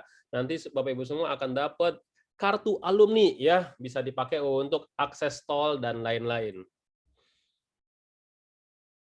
Nah, kalau kita seorang dokter ataupun seorang paramedis, kita juga harus punya certified paramedis nih, namanya HIPRKes. Nah, ini dia ATK-ATK yang kita akan berikan kepada Bapak Ibu semua. Kalau misalkan trainingnya online, kita akan kirim Bapak Ibu semua ya. seperti ada tas, buku agenda, lencana, kartu flash, pulpen, kemeja, dan lain sebagainya. Kita akan kirim melalui Tiki ya. Nah, bagaimana dengan pembelian ATK ataupun jaket yang Pak Denny gunakan? Bapak Ibu semua bisa masuk ke Mediatama Online Shop. Atau ada juga, Pak saya belum ada uang nih Pak, saya mau cicilan gimana Pak? Nah, Bapak Ibu semua bisa gunakan Mediatama Online Shop melalui Tokopedia. Bapak Ibu semua bisa lakukan cicilan 0% saja dengan menggunakan semua bank. Silakan pakai bank apa saja. Tapi ingat, Tokopedia menerima cicilan dengan menggunakan kartu kredit. Oke, silakan dilanjutin Pak Arief. Nah, teman-teman, ini di Mediatama juga hadir platform baru nih, yaitu Milea. Silakan teman-teman kunjungi milea.app. Jadi buat teman-teman yang ingin ikutan lagi nih untuk webinar-webinar kolega sebelumnya, misalkan terlewat, teman-teman bisa ikut juga di milea.app dan mendapatkan sertifikatnya. Atau teman-teman ingin belajar tentang materi-materi lain. Nah, di sini di milea.app sudah tersedia banyak sekali e-course yang teman-teman bisa pelajari di sini seputar K3 dan juga mutu. Silakan teman-teman untuk kunjungi milea.app. Nanti loginnya seperti akun Mika Pro-nya ya. Oke. Nah, teman-teman, untuk selanjutnya jika teman-teman ingin nih mencari pekerjaan, silakan teman-teman kunjungi www.mediatama.co.id. Di sini kami menyediakan tombol karir. Jadi buat teman-teman semuanya yang sedang mencari pekerjaan, silahkan langsung meluncur ke website mediatama.co.id. Di sini akan ada ratusan lowongan pekerjaan seputar K3 untuk teman-teman bisa manfaatkan. Dan tentunya dengan memasukkan CV yang menarik. Bagaimana cara memasukkan CV yang menarik? Nah, di aplikasi Mika Pro terbaru, yaitu aplikasi Mika Super App K3. Jadi teman-teman bisa membuat CV online. Caranya tinggal klik buat CV online ya, yang ada logo seperti ini. Jadi nanti teman-teman setelah diklik langsung pilih template nih. Akan ada banyak template yang teman-teman bisa pilih dan ini gratis. Silahkan dipilih. Kemudian nanti teman-teman lengkapi kolom yang tertera pada menu buat CV online. Tinggal diisi saja, kemudian klik selanjutnya, kemudian teman-teman langsung lengkapi lagi seperti riwayat pendidikan, pekerjaan, semoga semuanya terisi penuh ya. Jadi teman-teman bisa full nanti untuk di CV-nya. Lalu nanti langsung klik saja selanjutnya, kemudian nanti akan menunggu proses untuk pembuatan CV-nya sekitar 1-8 menit. Nanti tinggal di-download saja teman-teman. Nah, kemudian kalau misalkan mau download langsung juga bisa nih. Klik akun ya yang ada di pojok kanan bawah, kemudian klik history CV. Nah, nanti teman-teman akan muncul nih history CV-nya seperti ini. Langsung nanti diklik dan download. Nah, semudah itu teman-teman menggunakan aplikasi Mika Super App K3. Jadi silakan teman-teman manfaatkan untuk pembuatan CV-nya. Nah, menarik lagi buat teman-teman semuanya yang ingin mendapatkan 3 juta per bulan. Langsung join aja ke dalam pasukan reseller Mediatama. Caranya gampang menggunakan sistem referral. Semua aplikasi Mika ya, teman-teman sudah mempunyai referral. Jadi klik akun, kemudian klik referral, nanti akan ada yaitu kode referral. Nah, kode referral ini teman-teman silahkan bisa ditaruh atau dicantumkan ketika ada teman kita yang ingin mendaftar pelatihan yang ada di Mediatama. Contoh misalkan ahli K3 umum. Nah, ketika klik proses pemesanan, jangan lupa sebelumnya masukkan kode vouchernya, yaitu Padamu Negeri, supaya teman-teman bisa mendapatkan promonya ya. Kalau misalkan ada kode voucher, silakan dimasukkan terlebih dahulu. Nanti setelah itu akan muncul seperti ini. Pastikan juga teman-teman mengisi biodatanya ya, pemesan dan juga peserta yang akan dipesankan. Lalu kode referral jangan lupa untuk dimasukkan. Nanti di sini teman-teman masukin kode referral punya kita. Kalau misalkan teman kita ingin ikutan pelatihan, otomatis nanti teman kita akan mendapatkan potongan sebesar Rp100.000 dan kita mendapatkan fee sebesar 5% dari total penjualan sertifikasinya ya. Jadi kalau misalkan harganya 6 juta, 5%-nya sekitar 300.000 kalau 1 orang, kalau 10 orang bisa mendapatkan 3 juta teman-teman. Silahkan dimanfaatkan ya teman-teman.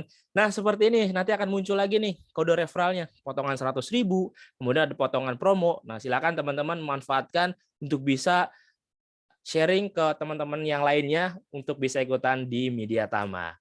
Oke, nah selanjutnya teman-teman. Nah kalau misalkan kita sudah banyak nih untuk ngajak orang, gimana caranya untuk bisa penarikan fee kita. Nah, langsung aja ke kode referral ya. Tadi ada menu referral, nanti akan ada 3 nih, ada bonus, kemudian ada tarik, ada bank akun. Teman-teman sebelumnya silakan isi terlebih dahulu untuk rekeningnya. Silakan diisi, kemudian langsung klik tarik saldo. Nah, tarik saldo ini teman-teman bisa melakukan penarikan minimal 1,3 juta. Jadi saldo dikumpulin dulu. Kalau udah 1,3 juta baru teman-teman bisa mengajukan namanya withdraw di aplikasi Mika Super App K3 ini. Oke, nah selanjutnya teman-teman, kalau untuk share pelatihannya juga gampang. Silakan pilih pelatihan yang teman-teman inginkan untuk di-share, kemudian klik titik 3 yang ada di pojok kanan atas. Nanti akan muncul seperti ini. Teman-teman bisa bagikan ke dalam WhatsApp, sosial media teman-teman, ke grup-grup juga bisa. Kalau misalkan teman-teman ingin chat PIC-nya juga bisa klik WhatsApp. Kalau mau telepon langsung hubungi aja, hubungi kami, dan teman-teman juga bisa unduh proposalnya di sini. Nah, jika ada yang ingin informasi lebih lanjut mengenai pelatihan sertifikasi Kemenaker RI ataupun BNSP, silakan hubungi kontak yang tertera di depan layar teman-teman semuanya, atau bisa WhatsApp di tim kami di Mbak Risma, Mbak Soka, dan juga Pak Beni. Pastikan teman-teman semua sudah memfollow akun sosial media kami di Instagram @mediatama, kemudian di Facebook Tama Media Tama Sertifikasi, YouTube Kak Cik Deni, dan jangan lupa untuk follow TikTok-nya Kak Cik Deni. Dan buat teman-teman semuanya juga yang ingin kerjasama sebagai sponsor untuk produk-produk K3 seperti APAR, kotak P3K, dan APD, silahkan hubungi di nomor yang tertera di depan layar. Dan buat teman-teman juga yang ingin sharing ilmu nih, seperti Bu Francine hari ini, dan mendapatkan passive income di kolega, kami membuka kesempatan untuk para instruktur bisa bergabung di komunitas instruktur Mediatama 2022. Silakan screenshot nomornya dan bisa chat aja langsung. Oke, Pak Denny dan juga Bu Francine, sudah banyak yang bertanya, silakan untuk didiskusikan. Oke, terima kasih Pak Arif. Oke, ini banyak sekali nih Bu Francine. Kita mulai ya dengan pertanyaan dari Pak Maulana. Kira-kira nih Bu Francine, alat pendeteksi untuk sensor apa saja peringatan terkait dengan kebakaran di gedung, Bu? Silakan, Bu. Di-unmute dulu, Bu. Pak Maulana, kayaknya saya kenal Pak Maulana deh. Pak Maulana orang Damkar deh, Pak. Kayaknya pertanyaannya Bapak jawab sendiri deh, Pak. Oke. Pak, alat sensor kan kita punya ya, Pak ya. Alat sensor yang mana, Pak? Mau apa detektor apa gitu kan tadi ya. Jadi bilang Bapak mau yang apa smoke, Bapak mau pakai heat, tergantung Pak. Karena ada beberapa juga pengelola gedung dia akan sangat susah untuk install ke smoke. Nah, apa juga sensor lagi yang lain, Pak? Bapak mau dia bilang yang mana? Kalau menurut saya sih paling utama itu ya, Pak ya. Selanjutnya di bekerja sprinklernya dan lain-lain itu merupakan part daripada deteksi awal. Ya Pak Maulana ya. Lain kali Pak Maulana nih yang jadi ini, yang jadi narasumbernya. Pak Maulana. Oke. Kita lanjut dari Pak Ikiludin. Nah, Pak Ikil bertanya, kalau misalkan gedung itu berada di tempat area yang padat penduduk, apa saja yang harus kita lakukan nih ya untuk mengurangi risiko penyebaran kebakaran atau sebelum terjadinya kebakaran di area gedung kita di area penduduk yang sangat padat? Silakan, Bu.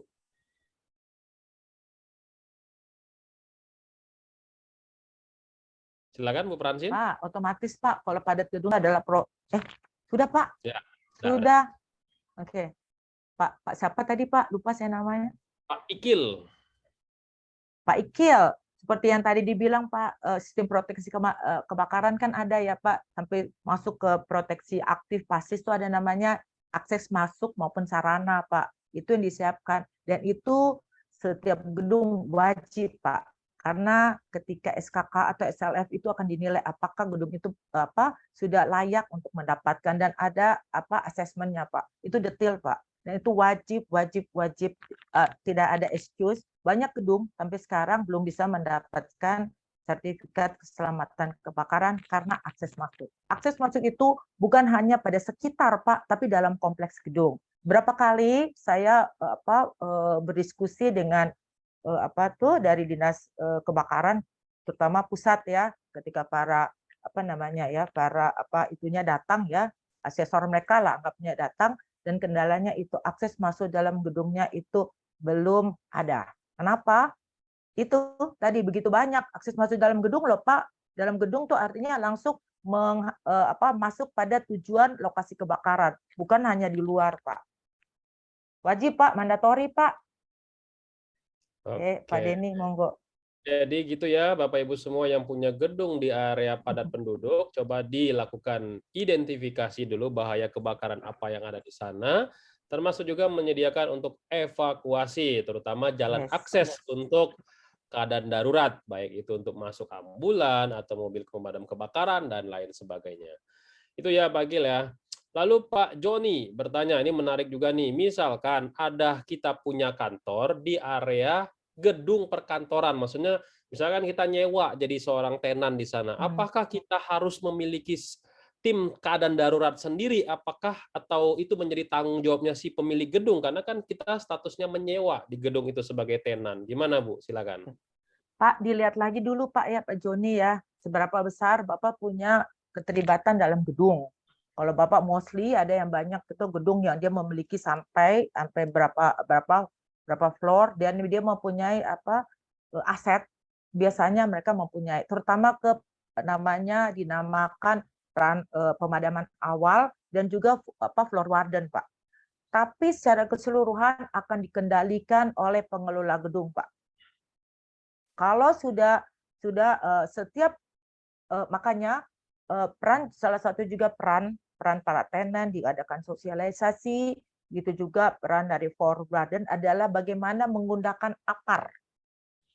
Tapi kalau Bapak sudah sampai pada penggunaan hidran, otomatis harus dikondak, di-handle oleh pengelola gedung. Oleh karena itu, saya juga dengan media ini ya, bagi yang tenan harus sering-sering berkoordinasi dengan pengelola gedung. Apabila ada meeting atau ada sosialisasi atau juga ada terkait yang lain, tolong jangan diabaikan bersama-sama. Karena paling sering ketika sudah jadi loss baru disalahkan pengelola gedungnya. Silakan Pak Denny. Oke, jadi gitu ya Pak Joni ya. Kalau misalkan Pak Joni memiliki kantor yang memang memiliki sekian lantai, nah kita harus memiliki floor warden sendiri, tim tanggap darurat sendiri. Tapi kalau hanya satu petak doang, ya kalau mungkin kita terlibat saja di dalam tim tanggap darurat gedung. Tapi yang pasti, misalkan ada pengelola gedung ya, ada kesempatan untuk ya kita melakukan evakuasi nih, melakukan simulasi, kita harus berperan di sana, terutama kalau ada meeting-meeting terkait dengan pencegahan keadaan darurat atau kebakaran. Gitu ya Pak Joni ya. Lanjut lagi, pertanyaan berikutnya. Terkait dengan ini, tadi ada menarik juga nih. Mengenai kompetensi, ya ini Bu, kompetensi untuk keadaan darurat kebakaran ini di sebuah gedung atau di sebuah tempat kerja itu seperti apa Bu?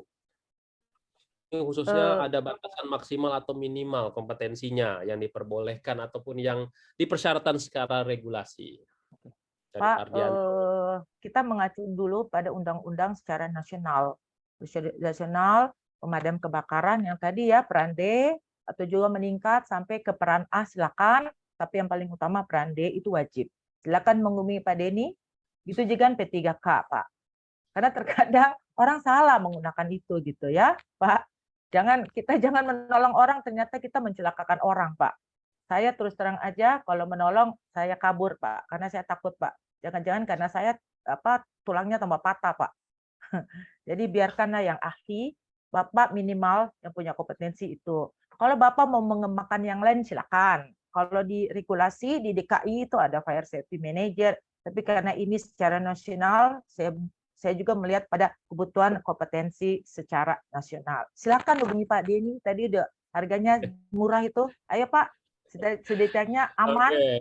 Gedungnya dijaga gitu, orang-orang yang kompeten. Oke, gitu ya Pak Ardianto ya. Jadi Bapak silakan buka Kepmenaker 186999, ada 4 level, kelas D, kelas C, kelas B, dan kelas A. Kelas D itu untuk 25/2, jadi 25 pekerja, wajib 2 petugas kebakaran kelas D atau petugas peran kebakaran kelas D. Kalau kelas C dan kelas A itu 300/1. 300 pekerja, wajib ada 1 petugas kebakaran kelas C dan kelas A. A itu namanya ahli K3 spesialis kebakaran ya. Dan satu lagi kelas B. Kelas B itu adalah koordinator unit penanggulangan kebakaran. Nah, itu 100:1 ya. 100 pekerja wajib ada 1 ya koordinator unit penanggulangan kebakaran. Gitu ya, Pak Ardianto ya. Detailnya silakan buka Kemenaker 186/1999.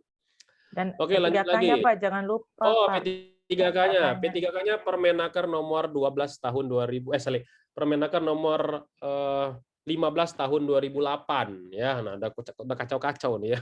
Iya. Itu ada 100:1 ya Bapak Ibu semua ya. 100 pekerja wajib 1 petugas P3K untuk 1 floor ya, 1 lantai atau tempat yang terdekat. Kalau untuk potensi bahaya menengah ya ke bawah itu 150:1. Silakan buka regulasinya.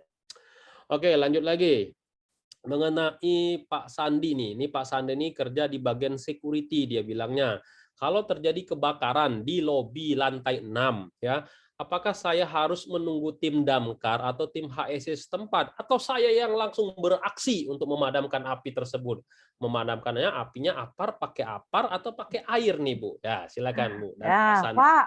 Bapak jangan so hero, Pak. Memadamkan api, Pak. Jangan sampai mati konyol, Pak. Mohon maaf ya, Pak ya. Pemadam itu. Tapi kalau Bapak tahu memadamkan pakai apar, monggo. Bapak kan belum paham ya.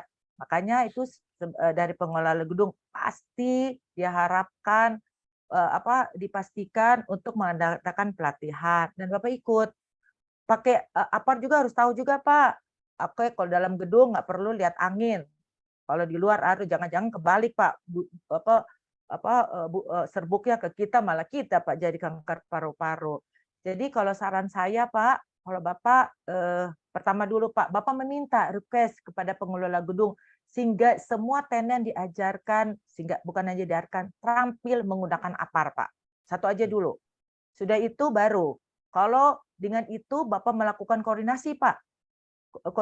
Koordinasi karena Bapak juga tidak akan bisa memprediksi api sampai di mana, Pak. Bapak kan nggak mau juga kan mati konyol, Pak ya. Prediksi ketika itu sudah dilakukan koordinasi dengan pengelola. Kenapa? Karena pengelola mempunyai tenaga yang andal, apalagi sudah dilengkapi dengan mempunyai sertifikasi peran D.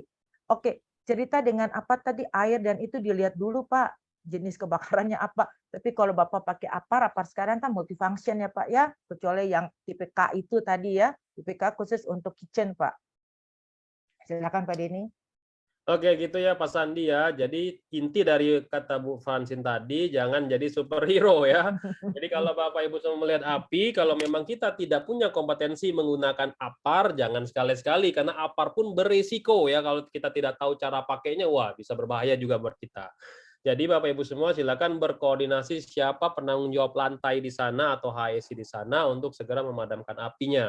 Tapi juga mohon juga kalau Bapak-bapak security meminta ya request kalau setiap security wajib minimal harus bisa memadamkan api menggunakan apar gitu ya. Itu bisa dilakukan secara internal ya untuk pelatihan in-house-nya. Oke, lanjut lagi. Ada pertanyaan juga nih, siapa yang menjadi ketua tim tanggap darurat di sebuah perusahaan? Dari Pak Irwan nih, Pak. Ini, Bu. Yes, Pak Irwan, otomatis pengelola gedungnya Pak ya. Nanti pengelolanya dia menuju kepada siapa, tergantung kompetensi. Tapi artinya ketua tanggap darurat adalah pengelola gedung. Singkat Pak jawabannya Pak. Ya, silakan Pak Denny. Siapa yang menjadi pengelola gedung atau pengelola perusahaan tersebut nanti ditunjuk ada SK direkturnya juga untuk jadi seorang tim tanggap darurat. Ya. Tapi yang pasti harus punya kompetensi di bidang kebakaran untuk jadi ketua tim tanggap darurat. Jangan asal tunjuk aja gitu ya. Oke. Berikutnya, Bapak Ibu semua, kita buka Bapak Ibu semua langsung bertanya kepada narasumber kita. Silakan Bapak Ibu semua raise hand, tekan tombol raise hand yang ada di layar Bapak Ibu semua. Satu kali aja, nanti saya langsung akan bukakan untuk langsung bertanya. Silakan Pak Boy dan Pak Fahmi. Ya, Pak Fajar boleh, silakan. Siapa yang duluan? Di-unmute terlebih dahulu. Pak Fajar atau Pak Boy, silakan di-unmute terlebih dahulu. Oke, Pak Boy, silakan Pak Boy. Ya, selamat sore, Bu. Pak Boy bisa di off kamera nggak Pak? senang Nggak bisa, berkomunikasi nggak bisa. kalau nggak bisa. Oke, Nggak monggo bisa Pak. kalau Pak. webinar. Nah, nggak bisa Bu Oh kalau ya nggak webinar. bisa. Eh, Oh, oke. Sebelumnya saya pernah jadi petugas fire safety di mall di gedung ya Bu ya. Ya. Biasa setahu saya sih kalau gedung makin canggih dan manajemen dan prosedur sistem manajemennya bagus, biasa komplit Bu. Ya, pertanyaannya apa Pak Boy? Pertanyaannya gini Bu.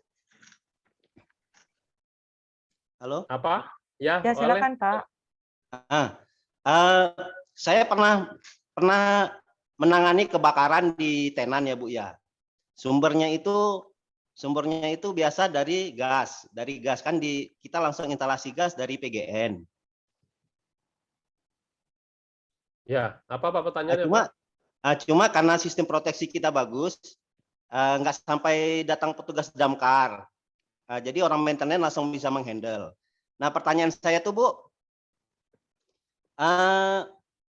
setahu saya kan kalau seandainya sistem instalasi gas itu kan ada regulasinya ya Bu ya. Ya. Ya, terus Pak. Tapi saya belum pernah dapat regulasi instalasi gas di gedung itu seperti apa Bu. Oke. Terima kasih ya Pak Boy, itu pertanyaannya udah kita tangkap. Oke, silakan Ibu Francine. Ini tenannya, gedungnya udah canggih nih ya. Jadi pemadaman apinya tanpa tim dari eksternal, di internalnya sendiri sudah bisa terpadamkan. Nah, ini cuma regulasinya nih mengenai gasnya sendiri. Kira-kira Bu Francine tahu nggak nih? Silakan Bu. Malah saya nggak tahu Pak.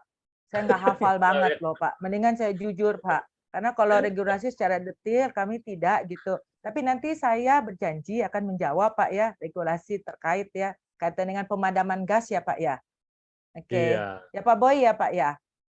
Oke, Jadi Pak Boy, apakah Pak Boy masih ada yang saya bisa tanya lanjut Pak, pemadaman gas apa Pak yang Bapak minta kaitan regulasi tersebut?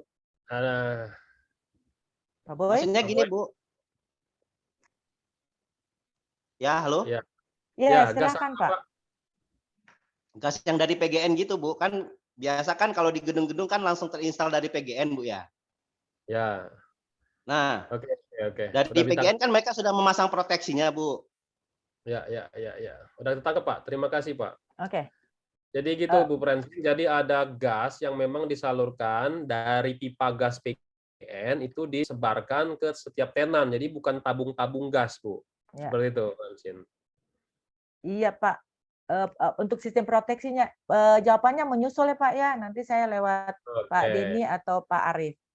Oke, proteksinya lanjut Pak Pak ya. Fajar.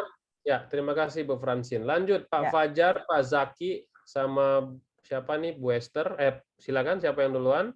Pak Fajar duluan, silakan Pak Fajar. Wah, alika3.id. Silakan Pak Fajar. Pak Fajar, halo? Halo. Ya, silakan perkenalkan terlebih dahulu Pak. Dari mana? Baik, perkenalkan nama saya Fajar Apriandi. Saya salah satu tim leader tim safety dari Pakubono Residen, Ibu. Oh, mantap Pak Fajar. Salam untuk apa itu Pak? Saya kenal Pak. Ya, silakan Pak Fajar, Pak Fajar. Mohon izin nih Bapak Denny dan Ibu. Ya. Ya, pertanyaan dari saya, dari tim kami, tim emergency response time itu standar waktu kecepatan untuk ke TKP menangani sebuah kebakaran itu 3 menit. Nah, bagaimana menurut Ibu, apakah standar itu sudah sesuai dengan standar dari Ibu atau dari operasional sebuah gedung? Oke. Baik, Pak Atau Fajar. bahkan kita harus lebih cepat daripada itu, Ibu. Karena kan setahu saya kita bergejolak dengan api. Kalau kita lelet kan apinya semakin besar begitu. Terima kasih Pak Fajar. Silakan Ibu Francine ya terkait dengan pemadaman api apakah paling cepat yaitu 3 menit untuk api mula. Silakan Bu. Baik Pak Fajar. Artinya kan respon time Bapak ya Pak ya. Respon time dari Bapak mulai mengenal deteksi awal, alarm berbunyi sehingga Bapak harus sampai ke tempat ya Pak ya. Oke.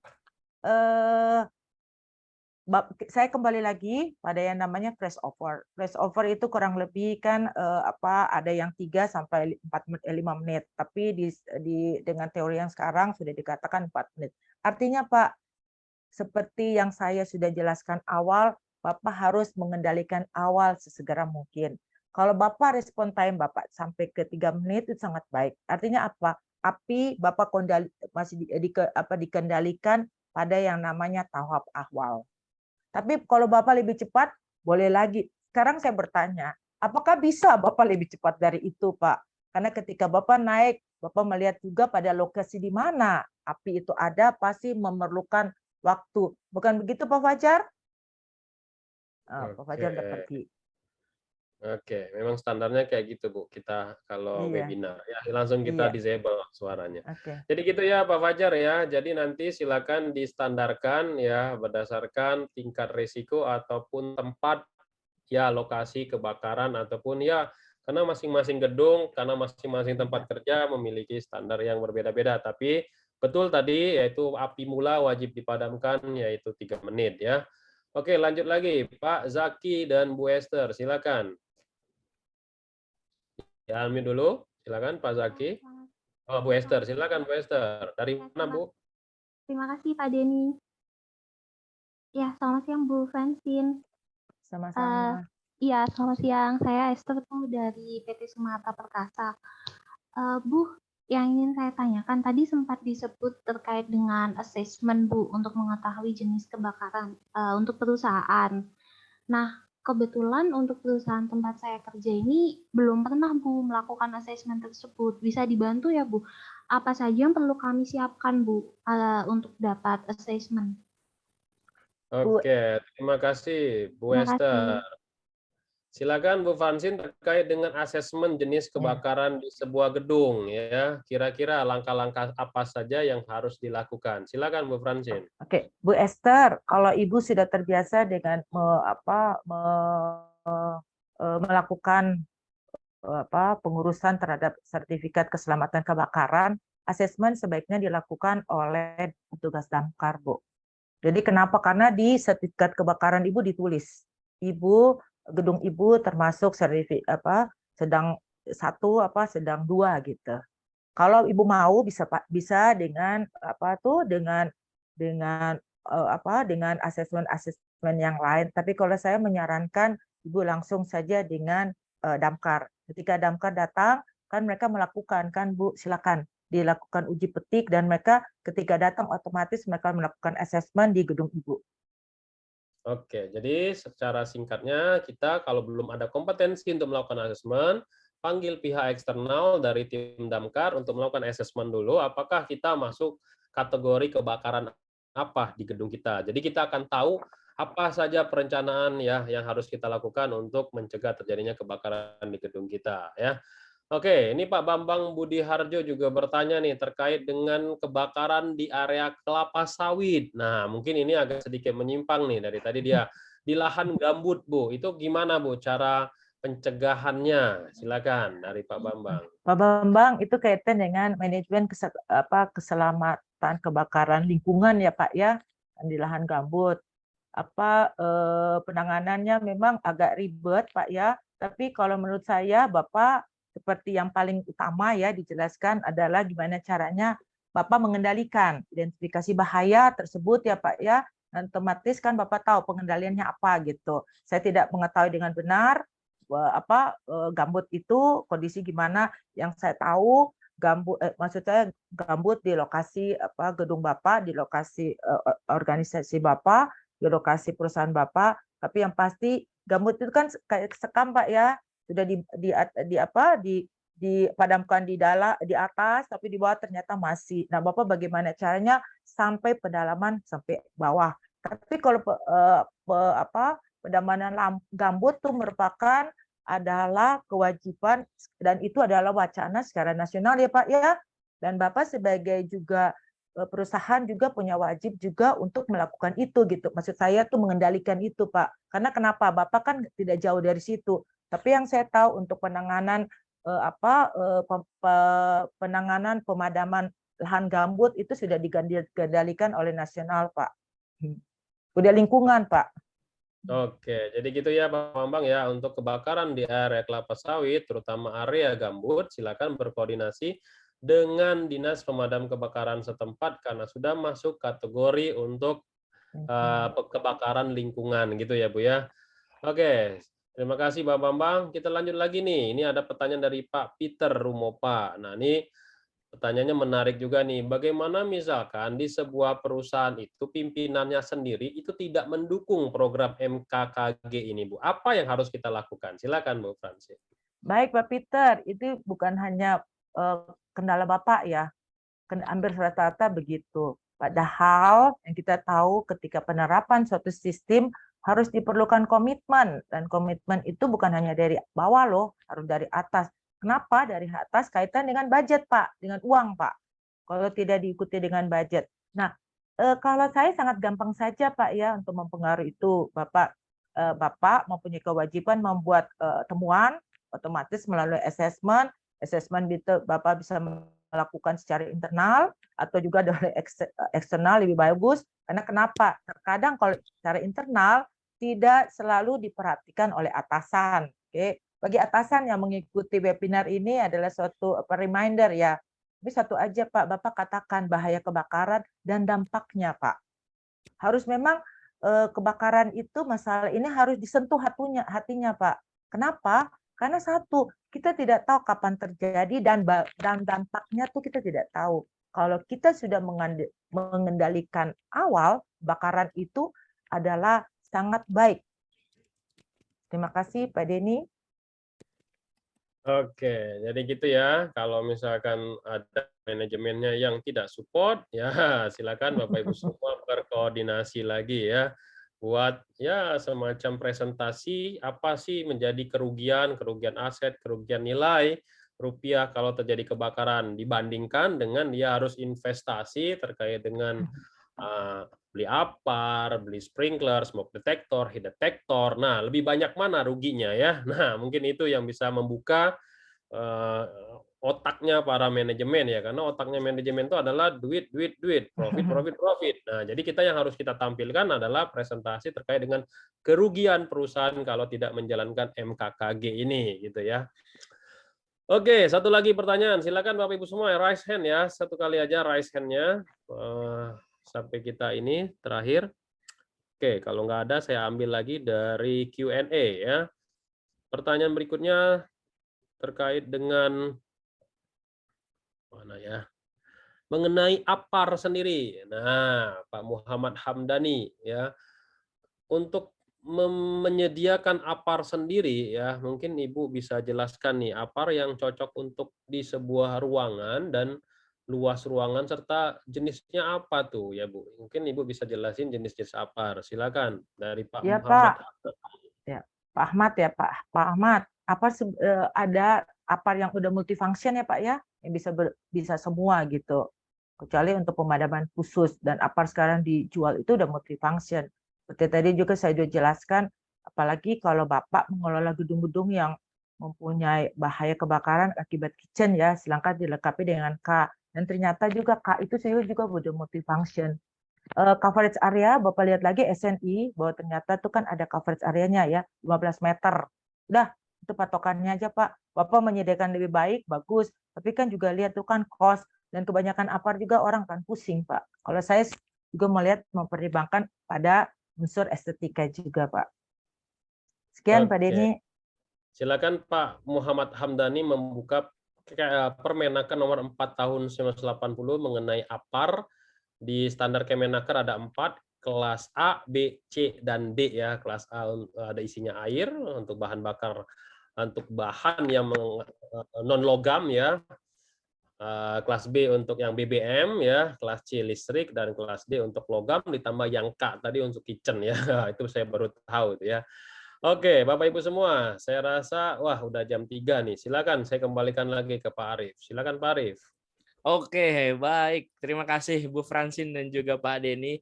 Luar biasa ini materinya. Dan teman-teman semua yang belum terjawab tidak apa-apa, nanti kita akan coba atur kembali schedule-nya ya. Mungkin dengan tema yang berbeda tapi masih seputar kebakaran, bisa dengan Bu Francine kembali. Dan jangan lupa untuk hadir selalu di setiap Sabtu jam 13.00 sampai jam 15.00 waktu Indonesia bagian Barat.